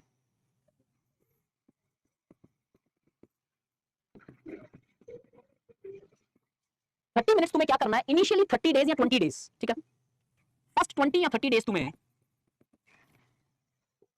गाइस प्लीज म्यूट कर लो यार प्लीज, इनिशियली 20 से 30 डेज, 7 दिन के बाद नहीं, 3 दिन के बाद ही तुम भूलना बंद कर दोगे, प्लीज अच्छा लग लो। 20 से 30 दिन के बाद, 20 से 30 दिन ये प्रैक्टिस करोगे, जो पहला स्टेप है इसका। यार अभी भी कोई अनम्यूट रह गया क्या? 20 to 30 डेज क्या करना है तुम्हें, पूरे दिन तुमने जो पढ़ा है फर्स्ट पॉइंट से स्टार्ट करोगे और लास्ट टॉपिक जो पूरे दिन में पढ़ा है, एक व्हाइट शीट लोगे और सिर्फ रिकॉल करोगे पूरे दिन तुमने आज क्या पढ़ा है 30 मिनट के अंदर। मतलब ऐसा कुछ, एक व्हाइट पेपर, एक पेन पेंसिल साथ में रखी, और आप सुबह, जैसे आज मैंने हेडलाइन ये पढ़ी थी न्यूज़पेपर में, ये था, अच्छा ये एक न्यूज़ आई थी, ये एडिटोरियल था, अच्छा इसका एसेंस कुछ ऐसा था, फिर ये आईआर था, फिर ये इकोनॉमिक्स, ये पेपर, ठीक है। उसके बाद मैंने पढ़ा ज्योग्राफी, अच्छा ज्योग्राफी के अंदर मैंने पढ़ा let's assume climatology, pressure belts पढ़े, अच्छा ये प्रेशर बेल्ट्स ये ऐसे ऐसे है, विंड्स ऐसे चलती है, ये चलती है, ठीक है। उसके बाद मैं आया लेट्स अज्यूम हिस्ट्री के अंदर, मैंने हिस्ट्री में ये पढ़ा, फिर सोशियो ये पढ़ा, पूरे दिन का रिकलेक्ट करके तुम लाइन में लिखते चले जाओगे, सिर्फ सोचोगे नहीं, रफली लिखना है तुम्हें। 30 दिन तक ये सिर्फ करनी है, 30 मिनट तुम्हें, मेरा वादा है तुमसे, मेरा इंस्टा तुम्हारे पास है और every part is largely with you. In fact मुझे बहुत जबरदस्त इंप्रूवमेंट मिला था जब मैंने मेरी तैयारी में की थी ये चीज। अब क्या करना है, पहले 3 दिन के बाद तुम में से 90% लोग छोड़ देंगे टेक्निक, मतलब 3 दिन के बाद नहीं करोगे तुम, क्यों पता है? पहले दिन तुम्हें एक लाइन याद आएगी, सिर्फ इतना ही याद है क्या पढ़ा, नर्वस हो जाओगे, अरे याद ही नहीं आ रहा है। क्यों नहीं आ रहा उसका रीजन बताता हूं, क्योंकि अभी तक जो यहाँ पे जंग लगी हुई थी ना, उसको निकाली नहीं हमने, रस्ट को निकाली नहीं हमने, हम खाते चले गए, उल्टी नहीं की हमने। अब जब उल्टी कर रहे तो पता चल रहा है उल्टी हो ही नहीं रही है, और अब तुम्हें रियलाइज हुआ कि तुम्हारा पढ़ने का टेक्निक, अरे नहीं गलती कर रहा हूं मैं। 2 फायदे, अगले दिन की पढ़ाई बहुत अच्छे से करोगे, तुम्हें पता है, नहीं तो फिर एक लाइन पे बैठे रहोगे। अगले दिन की पढ़ाई सुधर गई, 5-4 दिन में हो सकता है 5 पॉइंट रिकलेक्ट कर रहे हो, 10, 12, 15 डेज, उसके बाद पता चलेगा पूरा का पूरा परफॉर्मेंस सामने आ गया मेरे। यहां तक जब एज आ गई, एटलीस्ट 70% कलेक्ट जब तुमने रिकलेक्ट करना चालू किया, इस टेक्निक को रियल मायने में अब फॉलो करोगे। पहले तुम सिर्फ ट्रेन कर रहे हो 30 मिनट, अब उसके बाद क्या करना है, 45 मिनट्स लेनी है। अब उस 45 मिनट्स में आफ्टर 20-30 डेज जब 70% रिकलेक्ट करना स्टार्ट हो, तब ये फॉलो करना। पहले दिन से ये मत करना, कोई फायदा नहीं होगा, लिटरली बोल रहा हूं, you are not train to do that. अब तुम पूरे दिन, मान लो एक बार मैंने सोशल पढ़ा, उसके आगे मैंने न्यूज़पेपर पढ़ा, उसके बाद कोई एक मैगजीन या कुछ ऐसी चीजें पढ़ी, कोई भी एक टॉपिक उठाओगे उस दिन पढ़ा हुआ, मान लो उस दिन तुमने पढ़ा है राइट टू प्रिवेसी का कोई टॉपिक, या फिर तुमने पढ़ा है सपोज कोई सोशियोलॉजी का टॉपिक इमाइल डरखाइम, या फिर तुमने पढ़ा है अभी जैसे इंडियन सोसाइटी में पढ़ा ग्लोबलाइजेशन। एक टॉपिक वो एनालिटिकल होना चाहिए, फैक्चुअल नहीं होना चाहिए। एक टॉपिक उठाओगे 30 मिनट्स तक तुम उसके सारे डायमेंशंस लिखोगे, ग्लोबलाइजेशन मीनिंग क्या है, कैरेक्टरिस्टिक्स क्या है, इंपैक्ट क्या है, इसमें किस किस पे इंपैक्ट है, गवर्नमेंट का कोई कमिटी से रिलेटेड है क्या, या फिर इंटरनेशनल कोई एग्जांपल है, कोई केस स्टडी है, हर डायमेंशन लिखोगे, शॉर्ट में लिखते चले जाओगे। 30 मिनट तक करना ही करना है, चाहे तुम 1 पॉइंट याद करो, चाहे तुम 5 पॉइंट याद करो, चाहे तुम 500 पॉइंट याद करो, डजंट मैटर, 30 मिनट तक का रूल होना चाहिए। 30 मिनट जैसे खत्म हुआ, इमीडिएटली जो तुम्हारे पास ये बने नोट्स, जाके जहां से ये ग्लोबलाइजेशन का आर्टिकल उस दिन पढ़ा था, उसको जाके 15 मिनट में रिवाइज करोगे, पूरा टॉपिक रिवाइज करना है। एज इट इज मेमोरी में फिट हो गया तुम्हारे, अब क्यों खाली हो गया था दिमाग, सब निकल गया था, तुम्हें पता चल गया कौन सा पॉइंट रिकलेक्ट नहीं हो रहा है, और तुमने अब इसको पढ़ा तो ये परमानेंट मेमोरी में फिट हो गया, और यहां से इंप्रूव होती है तुम्हारी एनालिटिकल स्किल्स। इसके बाद में एनालिसिस में पीछे नहीं रहोगे, पढ़ी हुई चीजें भूलोगे नहीं, और कंप्लीटली काम आएगी। आज तक स्टडी आईक्यू क्या फॉर्म, इफ जब ऑफलाइन पढ़ाता था, एक ऐसा स्टूडेंट नहीं मिला जिसे बेनिफिट नहीं हुआ। लेकिन रिमेंबर एक चीज है, जैक मा ने एक चीज बोली थी, जो one of the favourite quote है मेरा, today is difficult, tomorrow is more difficult, day after tomorrow is beautiful, but most of the people die tomorrow evening. कल शाम को हम गिव अप कर देते हैं, सुबह बहुत बेहतर होने वाला होता है। 3 दिन में गिव अप कर दिया तो ये एनालिटिकल स्किल सुधरने में जमाना लग जाएगा, और 1 महीने तक फॉलो कर दिया तो एनालिटिकल स्किल में तुम्हें कोई बीट नहीं कर पाएगा। पूछते हो ना सर ये कैसे थिंकर्स आपको याद रह जाते हैं, कैसे कनेक्ट करते हैं? मैंने ये टेक्निक अपनाई थी हर चीज को एनालाइज करने की, और वो एनालिसिस परमानेंटली फिट हो गई मेरे दिमाग में। This is very good. पूरे दिन का सिर्फ आपको लिखना है क्या क्या पढ़ा, एक एक जस्ट टॉपिक, आज ये आर्टिकल इधर आया था, ये आर्टिकल इधर आया था, आपको रिकलेक्ट करना है, कॉन्शियस होना है चीजों के बारे में आपको, ताकि पढ़ाई भी बेटर हो और रिकलेक्ट भी बेटर हो। So this is a better way to improve your techniques. मैंने सबको अनम्यूट कर दिया है, अब खिचड़ी मत करना प्लीज, जिसके डाउट है बोलो। सर दिस इज अंगा। अंगा, अंगा बताओ। हेलो अंगा राइट, मैं भूल रहा हूं ये नाम, मैं मिसप्रोनाउंस कर रहा हूं। Aira Aira, I am so sorry Aira, बताओ Aira. It's okay, sir. Yeah. Sir, there was this question in 2019. The long sustained image of India as a leader of the oppressed and marginalized nations has disappeared on account of its newfound role in the emerging global order. Elaborate. So, sir, how do we put up the points? बताओ। My mind is. Got the point, but this question is not from Indian society. अब इसके अंदर आपको international relationship बहुत अच्छे से पता होनी चाहिए। कैसे? फॉर एग्जांपल, इंडिया का एक डाउन ट्रोडन वाला इमेज इस पॉइंट ऑफ व्यू से था। आपको अगर मैं होता तो कहीं से स्टार्ट करता, मे बी सपोज अगर आप जस्ट न्यू बिगिनर हो तो just wait, you will also get this data when you do your IR, when you do your international organisations, climate change, various aspects. Initially India हमेशा एक downtrodden का leader रहा। Leader क्या मतलब क्या है? लीडर इंडिया ने नहीं दिए उधर, बट इंडिया से हमेशा इंस्पिरेशन रखी, जैसे नेल्सन मंडेला सर थे, गांधी से इंस्पायर्ड थे, और बहुत सारी जगह, चाहे अफ्रीका हो या फिर साउथ ईस्ट एशिया हो, इंडिया से इंस्पायर्ड हमेशा बहुत सारे मूवमेंट्स हुए and they respectively gain their freedom. First में ये एलॉबरेट करना। But in contemporary time in the international relations where India today is now expected to play a leadership role, and the leaders largely have to be more logical, leaders have to largely take decisions, even if in short term it may have negative repercussions. Difficult decisions लेने पड़ता है. And in such circumstances, when these expectations from India exist, both because of external factors and also because of their internal requirements, where we need to grow at a much more faster rate in order to ensure demographic dividend, the India now largely needs to focus more in guys, please. India now needs to focus more on the economic aspects. And when it tries to focus more on economic aspects, many times its image of largely representing the downtrodden is largely sidelined and misread. For example, India's position in the climate change many times is now reflected as that India, rather than taking a positive stance in order to largely save those small island states, now it is more aggressively propagating common but differentiated responsibilities. For example, in United Nations Security Councils, many times the India abstains, which shows that because of its international pressures and international relationships, it is not able to take a pro-downtrodden stance who are exploited. समझ में आया pattern कहां जाता है? ये IR का question ज्यादा है और वैसे इंडियन सोसाइटी का क्वेश्चन भी नहीं था. आपने कहां से पढ़ा ये question? Sir 2019 mains GS2. GS2, okay, GS2 में हो सकता है, maybe with respect to GS2 का ही होगा यार. ठीक है, ऐसे शायद अप्रोच करना चाहिए था. I think this could be an approach. मैंने जल्दी में कुछ ऐड किया है. There are many things which can be added. ठीक है सर मेघा शर्मा बताओ. Sir, a question है, law is in the questions bringing social change. In this context, critically evaluate the efficacy of steps taken to empower women and weaken the grip of patriarchy around them. Sir इसको कैसे answer करें समझ नहीं आ यार, रहा. पूरे question पूछोगे तो मैं कितना टाइम तक एक्सप्लेन करूंगा यार. क्वेश्चन के फॉर्मेट, ठीक है, एक सेकंड. क्वेश्चन के लिए मैं आज लास्ट क्वेश्चन ले रहा हूं ये. ठीक है, अब बताओ मुझे, फिर मैं लोगों के डाउट्स लूंगा छोटे छोटे. प्लीज क्वेश्चंस नहीं, अब लास्ट क्वेश्चन जल्दी से बताओ. सर यही क्वेश्चन है, इसको मतलब कैसे limitations in bringing social change. In this context, critically evaluate the efficacy of steps taken to empower women and weaken the grip of patriarchy around them. Okay, ठीक है, बता रहा हूं. Social change refers to the change in the structures and the interactional pattern of a society. The law has been considered as an important agent of social change, but however, and also have been aggressively used by India since independence in order to empower the downtrodden, one of them largely being women's per se. In 1980s, specifically with the rise of women and women organizations, many specific women-centric laws were framed, which propelled Flavia Agnes, इसका नाम लिख सकते हो, Flavia Agnes, to advocate that many women-specific laws were framed in order to protect the women from the vulnerable sections. For example, the rape case of Ramiza B, the custodial Mathua rape case, the Ravinder Kaur suicide case, Dowry burning case, and the Roop Converse Sati case in 1987 are certain incidents which largely changed but stringent laws. In the recent times, specifically from the legal perspectives, Article 375 has been amended in 2019 and in IPC in order to make the provisions of sexual harassments of rape much more stringent and strong. Besides not only these legal aspects with respect to violence and sexual harassments, many of the legal mechanisms such as providing reservations to women in the Panchayati Raj and also in certain administrative and educational spheres in the form of employment provided by the state governments has also been taken in order to empower the women and increase the representations in the public sphere. But this, guys, अब लिखना पड़ेगा आपको, मैं इतना slow नहीं जा पाऊंगा इसमें. Coupled with this, Domestic Violence Act, Sexual Harassment Act, electronic governance projects such as She-Box all have largely been respectively helpful in changing the notions with respect to women. But despite these laws, the laws could not largely tackle the notions of patriarchy, as a law at the best can bring change but cannot bring transformations. The patriarchy has been both structural and behavioral aspects, and in order to tackle the notions of patriarchy, the law is only one instrument. The more major instrument largely refers to the behavioral aspects. Flavia Agnes herself advocated that if the laws could have empowered women then the era of 1980s would remain the golden era of women empowerment, but the fact shows otherwise. Therefore, in contemporary time, in order to tackle the patriarchal notions, the behavioral aspect has to be stressed. As Honorable Prime Minister and the Supreme Court both have considered, law has a limited utility in order to change the well-established deprivations and exclusionary practices. And उसके बाद way forward suggest कर देना please. Sir आज के class में question है. नहीं, question नहीं, सॉरी यार, क्वेश्चन नहीं है, डिस्कस करूंगा. I have a doubt, can I ask? हाँ, डाउट पूछ लो यार. है तो Sir, Kirti Sane. हाँ, कीर्ति सानी बताओ. So I actually wanted to know that there are many states in India, so where there is highly development activities and education is also there, but so the sex ratio is not improving. Perfect. So can it be attributed that only that education isn't the only factor which helps in improving it, or there are other factors also associated with it? Because education is generally considered as an important reason why there is patriarchy and the ratio is not improving. So what can be the probability? See, there are multiple factors. जैसे स्नेहा ने already एक लिखा है, migration एक बहुत बड़ा reason है, जिससे कई बार सेक्स रेशियो एडवर्स हो जाता है. Dominant view is a very good example, लेकिन उल्टा साइड में जहां पे मेन माइग्रेट करने से वो डोमिनेंट व्यू में दिखाई दे रहा है पॉजिटिव सेक्स रेशियो है. अब और कुछ रीजन बताता हूं सेक्स रेशियो की, ध्यान से सुनना. सेक्स रेशियो की एडवर्स होने के कारण पेट्रियार्की से डेफिनेटली है, लेकिन सेक्स रेशियो का एडवर्स होने का कारण ये भी रहता है कि many times we often see that the technology have also largely skewed the sex ratio.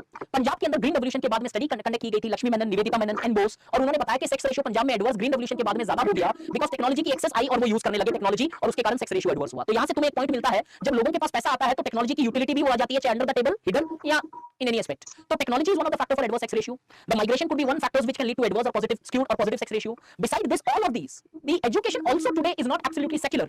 Many times the family socialization plays a more important role with respect of skewed sex ratio. There are multiple other factors as well beside this. Okay, sir. And sir, one more thing, like, sir, hello. हाँ, बोलो. So actually, I'm studying society right now. So my option is also sociology. Okay. So how much percentage of sociology will be covered if I'm studying society also? 2%. Only 2%. Okay. That is something which I think मैं ज्यादा बोल रहा हूँ. Sociology cover नहीं होगा society से. Sociology से society more than cover हो जाता है. वो उल्टा होता है. समझ में आ रहा है? Okay. Yes. बिकॉज़ सोसाइटी में तो हम डेप्थ में नहीं जाते हैं, सोशल में ज्यादा डेप्थ होती है. हाँ, हेलो. महक कोई बोल रही है, महक आई थिंक. हाँ. महक के बाद में स्नेहा, ठीक है, प्लीज यार. महक. Sir I have yes sir मैं एक्सपेक्टिंग सर आपने क्लास में बोला था दैट नॉलेज से domination in secondary market and आगे फैक्ट था 63% workforce in women in agriculture. Sir domination in secondary market what is secondary market?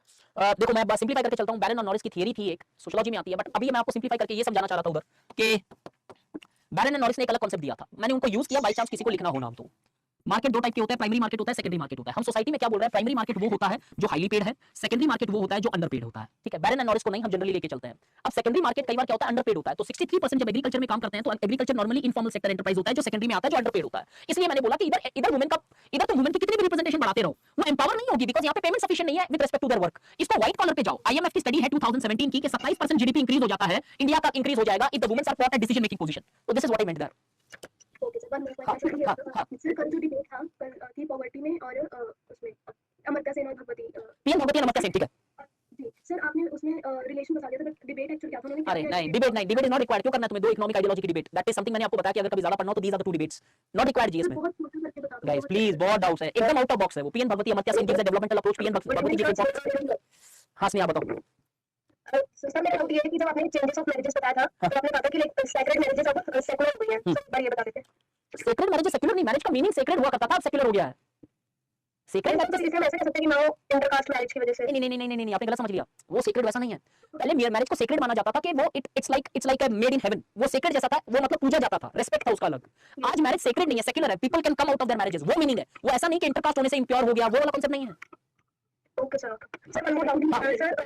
हां हां, सर ये सर मैं सोच रही हूँ कि हिंदी लिटरेचर और पंजाबी लिटरेचर में सर कौन सा ज्यादा पंजाबी लिटरेचर आंख बंद करके, अगर आपकी वो गुरबानी स्क्रिप्ट होती है ना शायद, उसमें हाँ जी सर, क्या बोलते हैं स्क्रिप्ट को, गुरुमुखी स्क्रिप्ट होती है, Yes, sir. वो गुरुमुखी स्क्रिप्ट अगर आप लेना चाहो तो Punjabi literature low, that is more important, that would be really good. Hello, okay sir, ठीक है, thanks. Thank you. Next, hello hello Hrithik sir. हाँ ऋतिक, अरे यार ये क्या हो गया, एक सेकंड ऋतिक। इसके शुगर कमानी ऋतिक यहाँ पे अभी लेक्चर रिकॉर्ड नहीं होगा, शायद लेक्चर इज ओवर दिखा रहा है मुझे। मेरी वॉइस आ रही है आपको? मैं बता रही हूं सर। मैं ओके नहीं कर रहा हूँ, लेकिन ये कभी भी बंद हो सकता है शायद। आई एम सो सॉरी, आप मुझे याद दिला दिया करो जब टाइमर चालू होता है यार, प्लीज। ठीक है, बोलो जल्दी बोलो, खत्म होने से पहले। ओके सर, मैंने बताया कि हॉस्पिटल पर जो मेडिकल इंफ्रास्ट्रक्चर है सर, उसको सही करने से मतलब पॉपुलेशन में कमी आ सकती है, मतलब 38 रेट कमी आ सकती है फर्टिलिटी रेट में। पॉपुलेशन इंफ्रास्ट्रक्चर ठीक करने से फर्टिलिटी रेट कम होगा, ठीक है। हेलो, मेरी वॉइस आ रही है? हेलो।